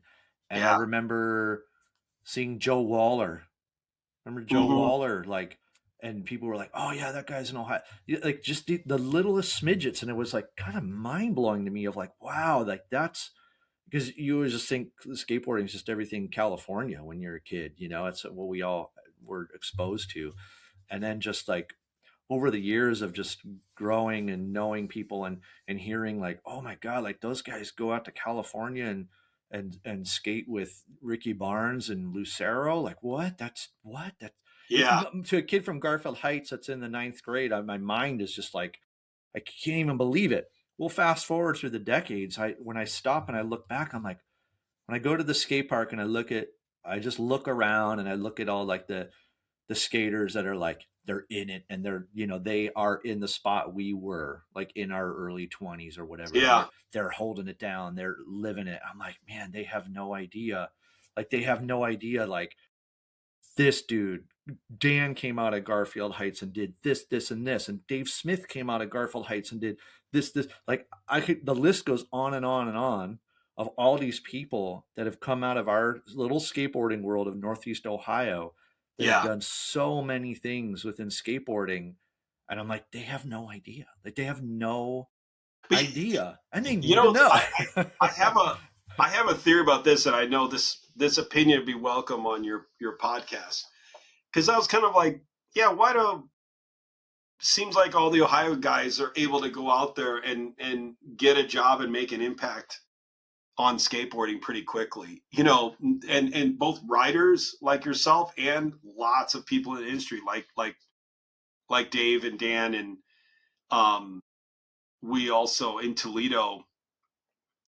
John Tripp went to Thrasher. He started Fecal Face, an art gallery, and then a website that just became its own thing and part of the San Francisco culture, really. Just in Ohio, Aaron Hoover, one of the guys I lived with and also kind of lived in Cincinnati kind of right after I did, I think he worked for Strength Magazine and then on to Podium at DVS and doing shoes, and then Lakai.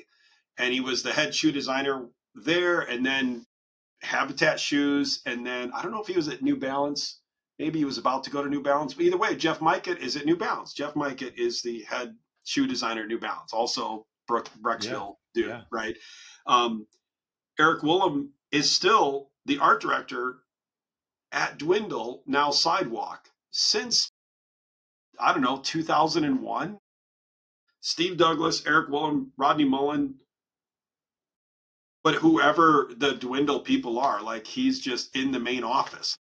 Everything you see coming out of, opera or madness or anything sidewalk, that's all Eric still doing the art Yeah. direction, all the promotions and stuff. And I don't know, but then those are the Toledo guys, right? The Cincinnati guys, and obviously with Rob Deerdeck being from here, and even Jimmy Wilkins, Mm. just being from Columbus, like he's not thought of as like a Columbus skater. I think he was skating down in Kentucky, that vert ramp. I don't know that there was a ramp in Columbus for him to skate. Right. But one day I was just thinking, like, man, a lot of people go out there, and then I thought maybe the people that live there don't work that hard. And so when you get an Ohio guy out there and they're like, oh, this motherfucker works. Yeah. They get stuff done. They wake up early. They do the things they say they're going to do. Yeah. And that it's not just Ohio, but Michigan and Indiana guys. Sure. Like Yeah, man. you go out there, and it takes a different person to go out there. And so we end up in jobs because you're capable and you're hungry and you want to do it. Vince, I have made that analogy with my Yeah. entire pro skateboarding career. Like honestly, like I when I moved out to California and things happened for me, like it was obvious to me. I was like, oh wow, like there's so many skateboarders. I mean, I've always known there were a lot of skateboarders better than me, but it's like, oh my God, like the average kid around here is like better than me and better than all these pros. But the thing I realize is like we would have given anything to be that close to the skateboarding world, to magazines, to all these pros, to access to skate parks and all this stuff. But us growing up in Ohio was like growing up on the moon. So it's that work ethic. Like my whole thing has just been like, man, I know I'm not like some gifted skateboarder, but I think I have some crazy like Ohio/Cleveland work ethic in me that yeah, there was a lot of dudes that were lived down the street from my sponsors that were way better than me, but it's like they're and everybody's perspective everything in this world is it's different and it's fine. But I'm just saying like my perspective of what I had in front of me was different than a lot of dudes maybe that were better than me, but they grew up around it and they didn't value it how I valued it. Yeah. You know what I mean? They didn't Yeah. value it how I valued it, and how I valued it was just like, holy shit, man! It like I'm gonna do everything I possibly. You want me to go wherever on an airplane? I'm going. Like you know what I mean? Don't complain and just do it. Keep your head down and work hard. And yeah, I think like my entire pro career and all these people we've seen go on. I think maybe that's just it because it's like well this is my shot, and if this doesn't work out, it might be a factory somewhere Yeah, back in but I think Ohio. I think you do that, and it shows someone that, oh, this dude can work. So like ostensibly John Lucero's like gets an understanding of like, well, I know what his skills are, but does he work? Does he Mm-hmm. understand the business that we're in? That what these appearances mean and these video parts and how it moves the wheel. Yeah, And then so when you get someone out there in kind of this world, and it's Hollywood in general, right? You get these people off the bus that they think they're just going to land right in the middle of it, and then it becomes work, and they're eaten up right away. But the yeah, people that can work, and you actually can do it, not only do you succeed, but someone sees you succeeding, and they're like, this guy can get something done. Give him the work because he'll do the work. Give it to him. Take this job, promote this person because design this shoe, do this magazine, shoot this video, edit this video because you can do it. Joe Castrucci is a hard working motherfucker. mm-hmm. He when we started working on videos, he was filming and I was helping edit because I had a computer. He had a camera and he was buying a computer, trying to put it together and stuff. But he's just nope, gonna learn it, gonna learn it, gonna learn it. And he was like, I remember he started learning After Effects like more than I was doing. And I'm like, yeah, I don't even know what you're doing. Would not have spent that much time with After Effects. And he's doing all these vector graphics, motion graphics stuff. And he's like, he just had a picture and like, I'm just going to grind till I can get this right, you know, and along the way, the computer's crashing and stuff like that. It was such a battle. So you had to be very tenacious. And so they're like, Joe, come work for Alien. This dude does work. Oh, you have an idea that you want to do? I think you can do the work. So I think we'll fund your idea. So things like habitat and photosynthesis happen because there's a person involved that will get the work done and take other people's vision, understand that it's Yeah. not my name on it. I'm helping this along and dealing with, you know, the various personalities that it takes to Right. get Yeah. it done. It's so I think that Midwest sort of work ethic plus that sort of empathy for people plays well for us when you go into that environment. If you can do the work, if you can actually Yeah. deliver, people say, "I want him on my team Yeah. to skate or to edit." Yeah. And our appreciation for the opportunities, like Yes, well, that's true. Yeah, just when came from the moon. yeah, you just came from the moon and the options back, where you come from aren't really that great. So it's just like, whatever, man, I am here and I'm going to do whatever it takes to do Yeah, this. And people recognize that. yeah. Um, It's weird. I don't know what I don't know that skateboarding industry is ever going to be like it was in the, you know, from when we started until, you know, a couple of years ago. It's so fractured. There's no cultural centers. Even the skate shop is not a cultural center anymore compared to, it's just, it's not like it's moved to someplace else. The skate shop just does not play yeah. the role it played before. So it's very hard to predict where we're going. What would be something worth working your ass off for, in my Yeah. opinion, like Yeah. what a young person would want to do. It's definitely, yeah, it's different. It's funny. I have this analogy about my perspective on things right now is number one, I've always said that skateboarding means something different to everybody, and Mm-hmm. that's okay. And once you can say that to yourself and understand that, then it makes everything so much better rather than getting caught up in arguments with your buddies that are arguing that, like, well, that's not skateboarding or that, whatever. It's just like, Yeah. what, dude, it means something different to everybody. So whatever. But I do definitely feel like it's at a point now, and I relate skateboarding a lot to music. For some reason, I kind of throw them they're very hand in hand to me. Yeah. But it's like, I feel that it's gotten to the point where music almost has gotten where, okay, so Yeah. I'm a musician. So imagine I meet somebody on the street and they're like, "Oh, you're a musician, you whatever." And like, "Yeah, oh, well, you should go hang out with my buddy. He's I don't know, let's say he's into country western." Yeah. That's great. But I don't have anything like that's great. Or let's say he's a jazz musician or whatever. But there's no real common like subculture lifestyle thing that's kind of, you know what I mean? Just because Oh, you I know play what you're just saying. because you play the instrument, but you're kind of in that subgenre, we're not like in the same thing. And I hate to say it, but I kind of feel like that with skateboarding. Like there's a lot of different things in skateboarding that, that it's not my thing. And people, I can't relate to it just the same way as a lot of people in skateboarding probably can't relate to my perspective. And that's okay.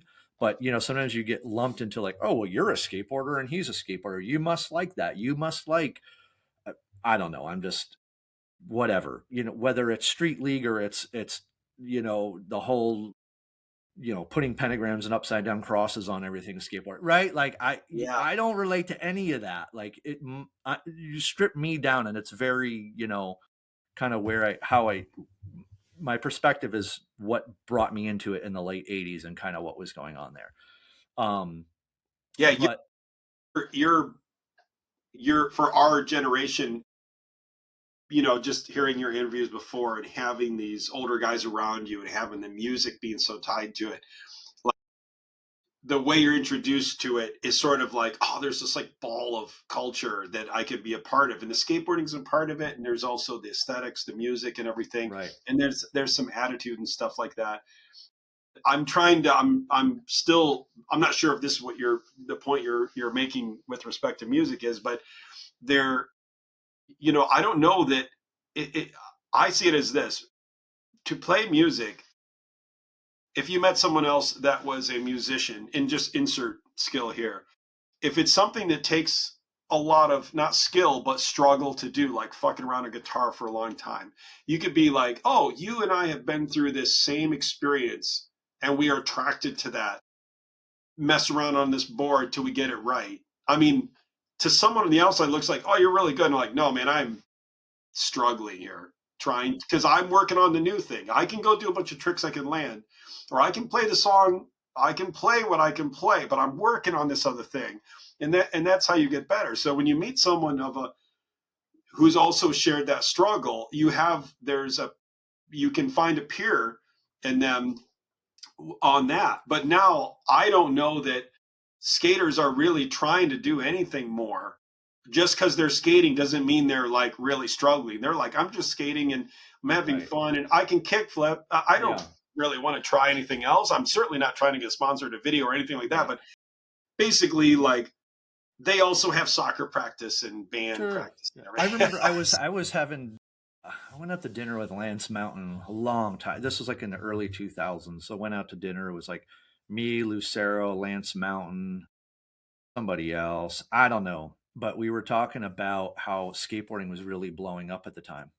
Yeah, yeah. And Lance's analogy, he was just like, um, he's like, yeah, I'm just not, he said something to the effect of like, I'm just not interested in some of these people getting into it now, because he's like, I just feel like it's becoming so big, and there's a lot of really good skateboarders now, but these are the same people that they just chose this over baseball. Baseball, yeah. Like, it's just like, if they didn't see someone doing something cool at a skate park, they would just be playing baseball or whatever. And I was like, oh, never thought of it that way, because our entry into skateboarding in this whole very underground world in the 80s, it was a very different type of personality that was drawn to it, right? So Yeah. again, my point is, it means something different to everybody, and Means that, that's yeah, okay. Lance That is a is, different generation than us, even. Like, we can't and imagine. my daughter skates, and her perspective is totally different than mine, and that's okay. I'm just saying that, like, sometimes I get lumped into this whole skateboarder thing, or like, let's say I don't know, whatever, and sometimes I'm just like, yeah, I'm not that, like, I'm not whatever they're talking about. I'm like, I don't know, that's not Yeah. me. I know they're doing the same thing on a piece of wood and urethane wheels that I do, but beyond that, I don't. There's just It's nothing worse than there. that. You know. They're it's worse than that, Chris. They're pointing at a guy carrying a longboard and saying, "Hey, Chris, check it out. Yeah. There's a guy. There's a skater Yeah. right in front of us." Like that. Like that's not even the type of skater I am. But that's within skateboarding. Right. Right. There's Right. other things that folks don't really. So I can certainly appreciate um a if I were to hang out with the Eddie Van Halen, I can appreciate his skill, or I can appreciate the skill of a musician that plays in the symphony, or sings Yeah. country western songs or whatever. But if you want to really get down to the meat and potatoes, like, I don't know, like, I come from the dead Kennedys, and Black Flag, and literally running for my life in downtown Cleveland from getting beat up, or the cops, or See, that's the getting thrown in the back of a don't cop forget. car, and the cop, like, down at Yeah. Public Square, the cop telling me he's going to take me down to this, like, certain street and kick the shit out of me. You know what I mean? Like, So weird. there's Like, those days are gone. No one knows. It's not just the cops. It's just the whole, being in a parking lot, minding your own business, and having some older dudes or a bit your same age just drive by, throw beer bottles. Like, that was across the Midwest, right? Not just yeah. Cleveland or downtown, everywhere. Toledo, Cincinnati. You all had that. That's an interesting thing I think about all these interviews. Ohio interviews is you definitely went through this time in the Midwest where if it was 1980, well, I should say this, if it was 1987, it was a little more chill. I'd say 88 through 91, 92, you're getting beer bottles Oh, it's heavy bad.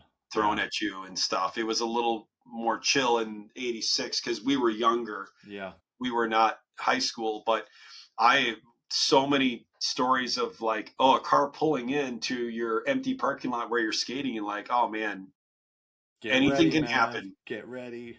Yeah. Grab that board by the trucks and you're either running or you're fighting, one of the two. Yeah. I don't know. I don't know what our point was to it all. It's all fine. It's all great. Maybe it was we were talking about like where it's going from here. Yeah, I don't Well, know. yeah, I don't It's think kids that experience what we experienced, right? That was us, right? I don't think Lance Mountain dealt with what we dealt with in the Midwest. right. No. Okay. But I could play baseball. I completely would play baseball. I Yeah. discovered this thing. My brother and I discovered it. It took over our lives. We weren't even, he was a wrestler. I wrestled. Yeah. He was like a real wrestler. I mean, he kept wrestling and stuff. I stopped playing baseball after my sophomore year for my high school team, kept playing for the town team, which was awesome. And it was just summer ball, till I was 18, almost 18, after my senior year. And then, but I just was like, I'm never playing this ever again. I'm a skateboard all the time. I knew that. I think I knew when I was 16 that like, yeah, I'm going to be skateboarding. Like this Yeah. is, no, I mean like I was skating, but I knew that I should quit baseball, that I should stop collecting comic books, put all my money into this and Yeah. a video camera. Yeah. By 16, and a computer. I was definitely into computers at that point. Yeah. Yeah. Pretty Yeah. heavy also. I was like, I need to get a computer. I need to get a camera, skateboard. Well, 1990. and I always say it's like no matter where or skateboarding is and people's different takes on it and perspectives and approaches to it. I always like it's all good, man. I mean, if it makes you happy, my main thing is negativity. You know what I mean? I think that's been my biggest bummer. I could care less about when comparatively like whatever X Games corporate sponsors, blah blah blah. The negativity once the internet Yeah. and social media and all these platforms where people can comment, like Mm-hmm. even this YouTube, where people can comment, and all of a sudden you just see like, wow, dude, like this is what some of these skateboarders are like. They hate on other people. Yeah. I just had a kind of without naming names, or someone a friend of mine that's in the industry, and I kind of put him in check because I caught him making a snide remark on social media, and just kind of called him out. I was like, dude, and he's a grown man, and he's a person that people know who he's a very big Mm. name in the skateboard world. And I'm just like, dude, you like, what are you doing? You know what I mean? Like, you're a skateboarder, man. Like, and I use the analogy of where I grew up skateboarding back in the late 80s, early 90s in Cleveland. If you talked shit on another skateboarder, you might get punched in the face. Yeah. That's how it was. You did not, if you did not do that, man, you stuck together. Like you'd literally get punched in the nose. But now you just go on the internet and like make fun of other skateboarders. To me, like that's not skateboarding. You're not a skateboarder. And I told him, you know what, man?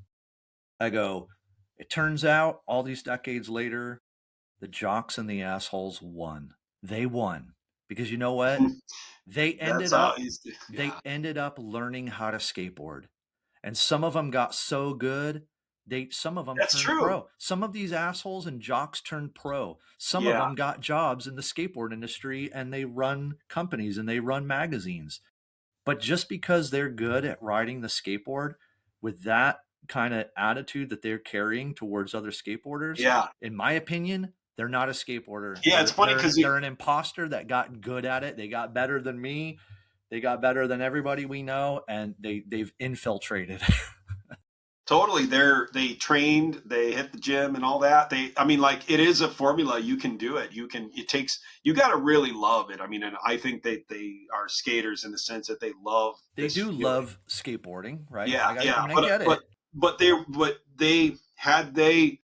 been in eighth or ninth grade and looking through the magazines and seeing Nodis and Gons and Andy Howell, they're not gonna identify with those guys, right? Or Tommy Guerrero, or Ed Templeton, or even Rodney Mullen or Tony Hawk. They're not going like, oh, I'm gonna fuck some shit up, like. But by the X Games, by the seeing that spectacle now, and the parents are going, my kid could be on TV on this thing. I'm going to get him some coaching, get him some training. And now you're in a gymnastics model or a hockey model, and so you're feeding that. You're not coming into it with the same culture that we were. That was like the art and the music and everything going together. It's funny, like every time you and Dan, or when we're talking, and you guys were talking the other day. I know I have some scissors here. Um, you guys were talking about all these bands, Dead Kennedys and Fugazi and Minor Threat and all of these things. Like, none of that for me. None of that. I know them from the magazines and skate videos. Like, for whatever reason, during that time, I think we listened to more hip hop rap, not even Yeah. hip hop rap. Yeah. Public Enemy, De La Soul, Gangstar, and then the skate videos had it too. Yeah. Okay, so I did not want to ever go to. I've never been to a punk show. I've only been to just just local shows in Toledo, but we would that was heavy rotation more than any.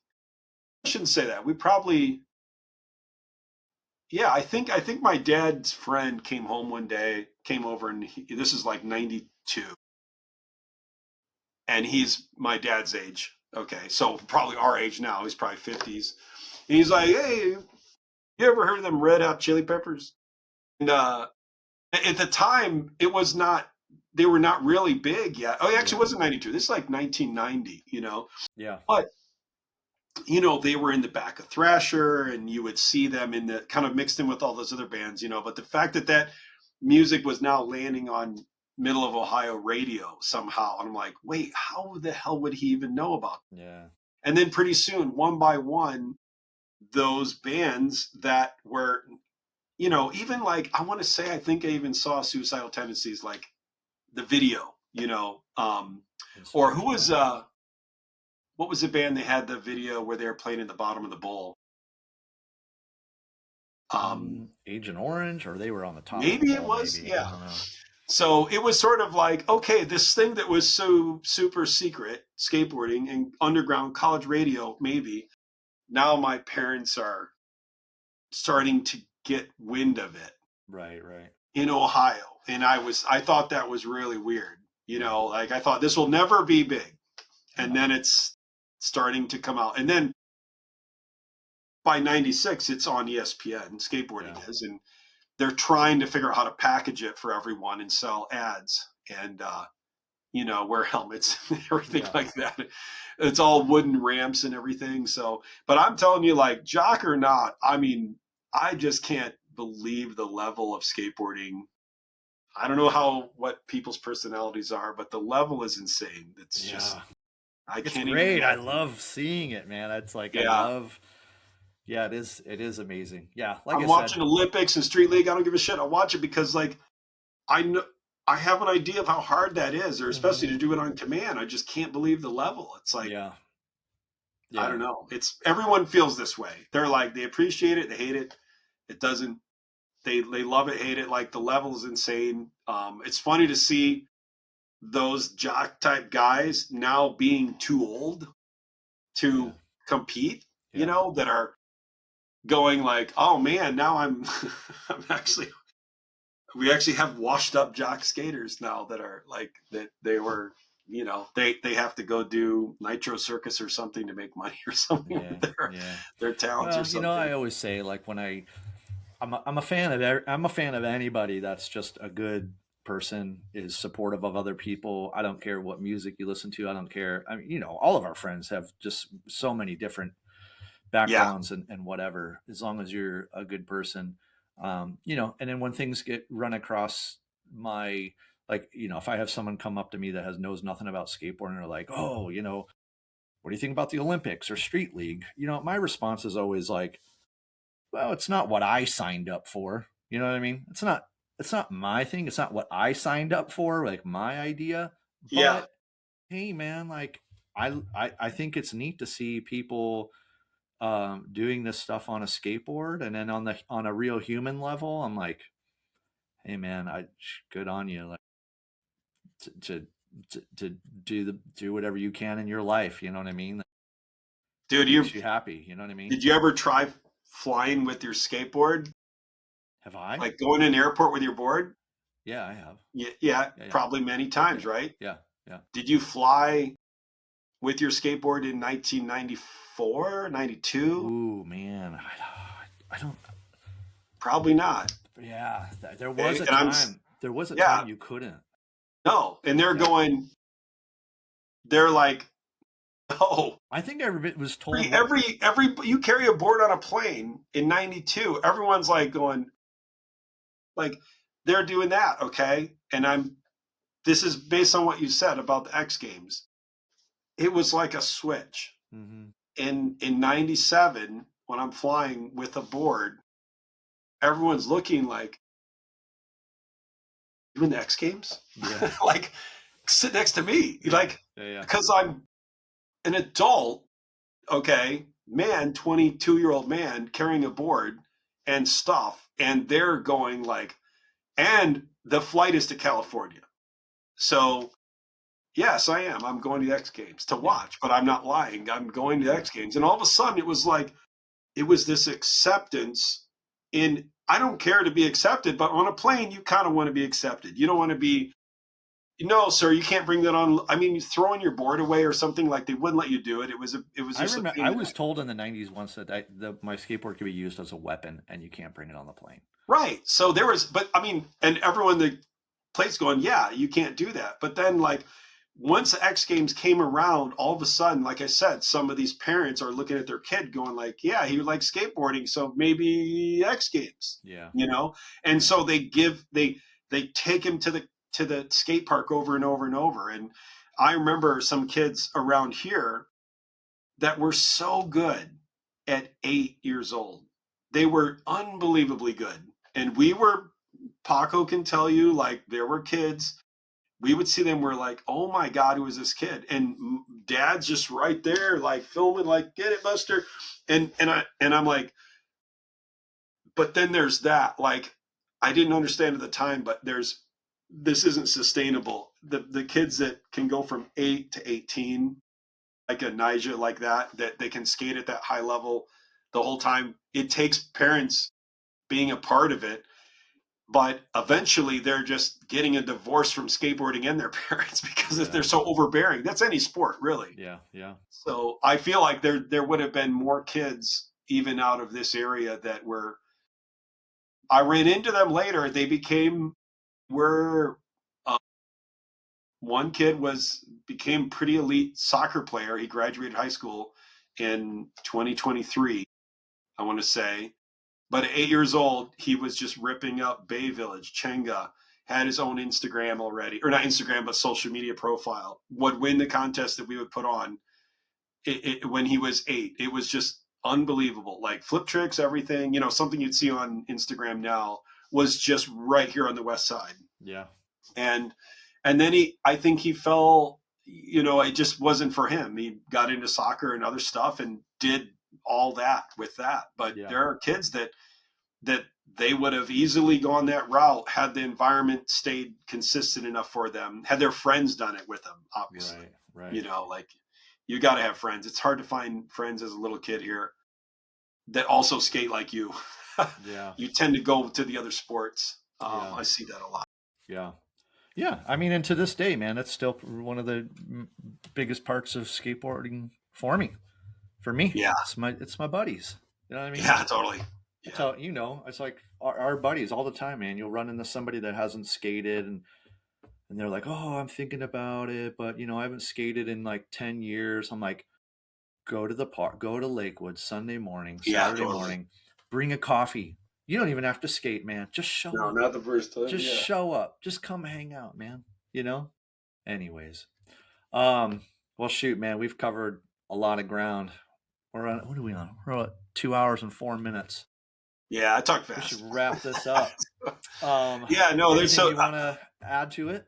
oh, there's such a rich history. There's so many crazy stories in all of these veins.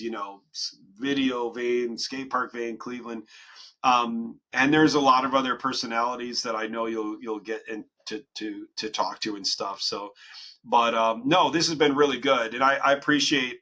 I love listening to what you're doing, and um, um, hearing these, hearing it. I haven't even been through Little Rich's uh, one yet, but I didn't meet him until I moved here. So I had just heard about this legend. So for the like you and talking you and who is Brett talking to him, you guys, the three of you talking about that. Eric It just Becker. it was Eric. Becker, yeah. Yeah. Okay. Yeah. I get Brett Turner, Eric Becker. Sorry, guys. I barely know either one of them, but these are people that I just hear about when I moved here. So I'm not from here. So Lil Rich and those guys, Jim Cavillek, like I know them, I've met them around, but Cleveland has such an interesting pocket of Ohio. Growing up in Toledo, I started to become aware of the other cities, and Columbus was very like San Diego to me. Like the kids were like California, easygoing, mellow, and Cincinnati was a little more urban, a lot of jerseys, things like that. Dayton was somewhere between Columbus and Cincinnati, but Cleveland was so like denim and pins and shit, and like Yes. I this was like Yes. I'm Yeah. moving to. I want to hear more about these guys. Yeah. The teapot arm. Yeah. That's everybody skated with. Get out the way, like we're barging through. Like so many people had that style. Like that was a Cleveland vibe. From the outsider, you're just coming to Chenga, you would see it. Wow, that guy's like, get out the way of these guys. Oh So, yeah. Oh yeah. yeah. But on the same token note, though, when Ed Templeton was in Lakewood for the America demo, was that what it was? He was at Root Cafe, and Jim Kavlik was there, Lurch, and Ed. I'm fanning out on Ed Templeton. Ed Templeton is fanning out on Jim because Jim, I think, is older, but lived in Huntington Beach Mm, yeah. when Ed was younger. Hmm. And that's what you were saying it earlier. Like, I mean, Jim, they've been out there, like you said. I hear these stories from your video and talking to people at the skate park, so I'm not from here, but it is pretty cool that Cleveland is, got such deep roots in skateboarding and has such an Yes. identity that is, I mean, you're keeping it going. And, I think kids are naturally drawn. They still kind of take on a Cleveland identity, but it doesn't stay as consistent. Things kind of wash out. But when I see a young ripper at Lakewood, and I'm thinking, man, he must be 32 or something like that, and I found out he's 22, I'm like, we're fine. Oh yeah. There are new kids, young people that are like picking it up, and they're still holding it down. I guess I was kind of worried that as the ages stretch out, that it would sort of lose itself a little bit, but because there's so many older people and very, very young people. Yeah. And that might be because of who I hang out with. Right. A lot of older dudes like me, and then skate camp kids. Like Hmm. I'm like 40 and over, and 10 and below Yeah. is my skateboarding world. So Yeah. No, they're out there, man. There's young rippers doing it. You know what I mean? They're out there doing yeah, it. heck yeah. I wish I knew more of them. I don't know them because Yeah. you know. the world, the things I have going on in my life these days. But Hmm. they're in there, they're out there. I have full confidence they're out there. You know. Yeah. No, cool. It's been awesome. I know it's taken a while for us to connect and everything, but I was really looking forward to sitting down for a little bit. And I've been sick. I just got back from Austin on a trip, and I was sick first couple days of the week. And I'm like, yeah, Thursday I should be back to normal, like running nose and face and everything. Yeah. So No, thanks for making the time, man. And it's just it's hard for me too. It's like I went into this hoping I was going to be doing like a post every week and doing a video every month, but I just kind of got to a point I was just like, you know what, man, I just got to do what I can when I can, because I've got kids, and I've got a yeah, whole life of things I'm doing all the time, and quite honestly, it's like I get so many ideas in my head. I'm always trying to do a million things at once. Like I'm taking guitar lessons and doing this, but yeah, and skateboarding, and taking the kids to swim and guitar lessons, and you throw it all in there. It's just like, oh my god, I don't have time to do a 2-hour interview with somebody. You know what I dude, mean? I appreciate it. And it's funny, Yeah. like I've been coaching baseball now for like the last 10 years. My boys are, one's still in high school, but the other one's out. So I've been coaching like kind of middle school age kids, and that takes up a lot of time. Yeah. But I think almost on every team, I've had somebody that was in skate camp when they were younger, Wow. and on for those kids, I'm Coach Vince for the team, but those kids, they just call me Vince Right. because at the skate park I'm just You're Vince. Vince. You're Vince. Yeah. And so when they get on the team, they're kind of like, um, where am I playing today, Vince? Yeah. Instead of coach. Yeah. And it sort of takes a little while for it to flip, or it really doesn't. It's just such a short time. But no, I'm pretty much on, yeah, now on the team that I have now, there's two kids that skated, or one still skates a lot. And I skated and played baseball, and I'm like, I can coach you. I did both during this time, and they helped. Um, Baseball is a lot of standing around with some violence, explosive movements Yeah. like that. Yeah.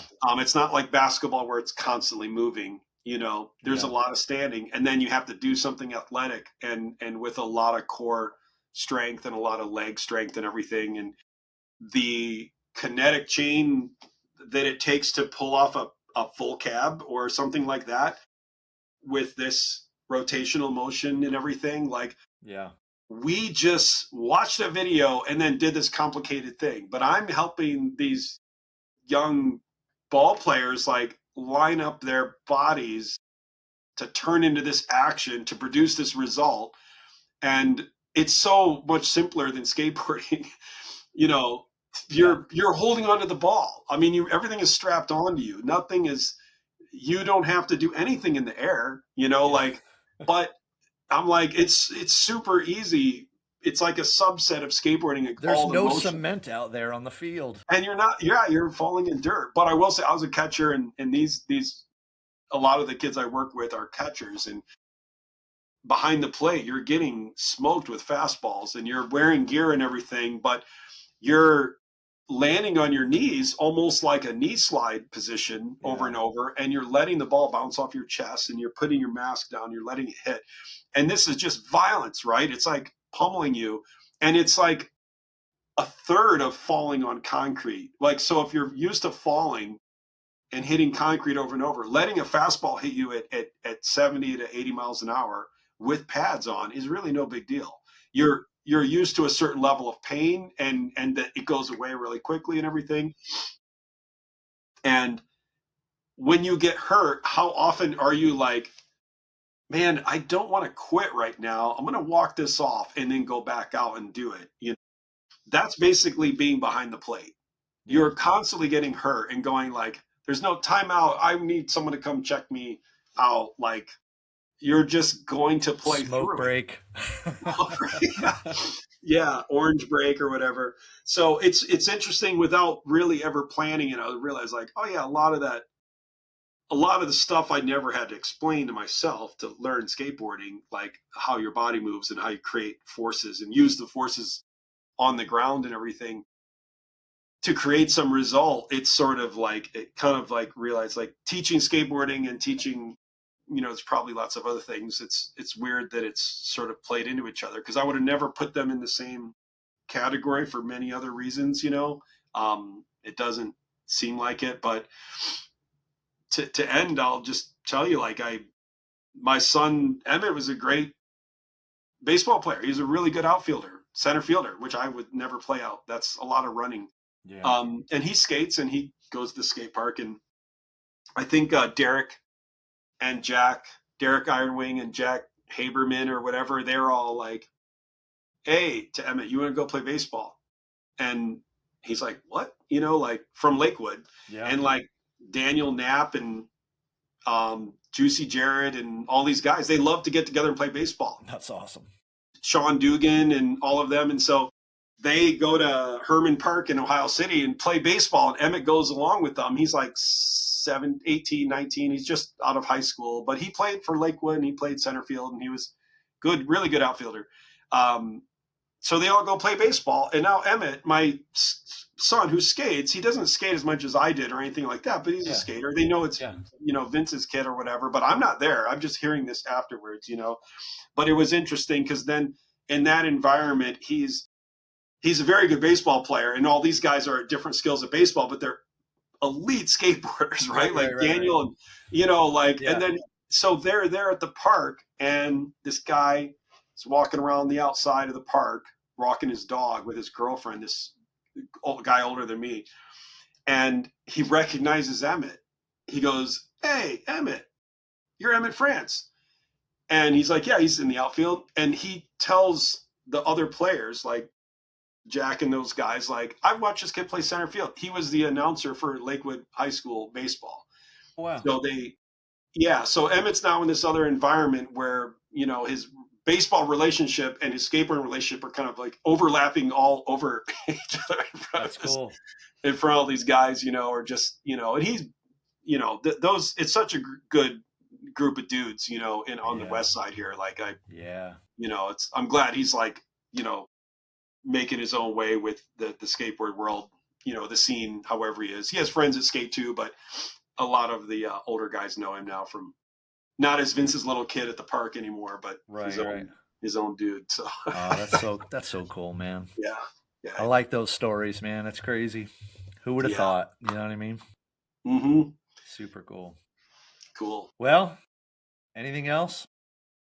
No, man. I figure we should probably talk again sometime, or maybe I'll have you on a show or something. But I appreciate everything you're doing here, and also, if I know I've said it to you personally, but I'll say it here, like that work ethic that you've had with skateboarding, with taking your talents and your work ethic and turning it into like such a long stretch of skateboarding, actual being a skateboarder, a pro skateboarder, someone that can put a demo on, and watching you skate around there. And I'm like, man, I gotta hit the gym. I gotta like do more jumping jacks or something. I can't. I at least gotta be able to beat Svitek in a game of flat ground skate. Well, I'm sure you could, Vince. There's no doubt in my mind. I gotta be able to jump. Me and Gary, we can duke it out. So yeah, I would say hi to Gary and Phil and Eric, the guys that skate my yard all the time. Like, because I don't get to see them. They're skating before they're done skating when I get home. So that's awesome. Yeah. Well, we all thank you for everything you've done for, this whole scene, everything from this to Public Square Group, and all the way to finally getting that bowling at Lakewood. I mean, you've done so much over the decades, man, and it's I'm just glad to have you on here. Cool. Yeah. Thanks for the opportunity. Appreciate all right. It. Well, okay. I guess that's it. To everybody out there listening, you might be watching this on YouTube. It's also on Spotify. I've got a website, clevelandskateboarding.com, which has links to all that stuff and the Instagram. And other than that, Vince is on Instagram. What's your name on Instagram? Vince Frantz. Vince Frantz. Yeah. Frantz. Yeah. I don't post very much. I lurk. I would more maybe in the summer start posting clips again, but I would say, you know, I have footage. I definitely have found footage of you and lots of other friends from the Chenga days. So I think we should get together on some kind of project and share that with the I would rest. love that. Because like I said, I just transferred all my old tapes from the 90s, and I've got tons of Chenga World before, you know, the doors were open. I mean, I've got a lot Dang, of that's old cool. stuff. Yeah. So I would Yeah. love to somehow, you know, get that stuff together and put it out there. And I've got so many clips of our old friends. You know what I mean? Right now, it's just been like I come across something and I film because I don't even know how to edit anything down. Like I don't know how to do that. I don't know how to like I know. edit it and then send it to someone. So I've been filming my screen with my phone and like sending it to, you know, Ben Barnes or Brian The people Burkholder have or been whatever. sending me clips of my old from the Toledo videos I was in, like, because that's the only way. Like, oh, look at this. And the thing is, they're putting other music on it because that music would get, you know, Right. Yeah. blanked or whatever. So Yeah. I'm like, that wasn't the song. Like, oh wait, they can't put the song on. Like, so Yeah. That's fine. kids don't even know. We were making videos the best days ever. Those VHS years of picking the fucking Beatles, Yeah. or any music you wanted. Anything. Nobody, Yeah. even people you didn't want. I know. Nobody was going after you. Yeah. It was The great. digital ruined it all. So I know.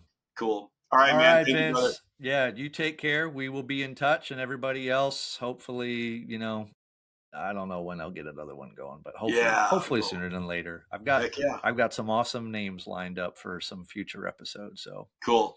all right, you take care, Vince. Thank you, dude. All right, later, man. See you there.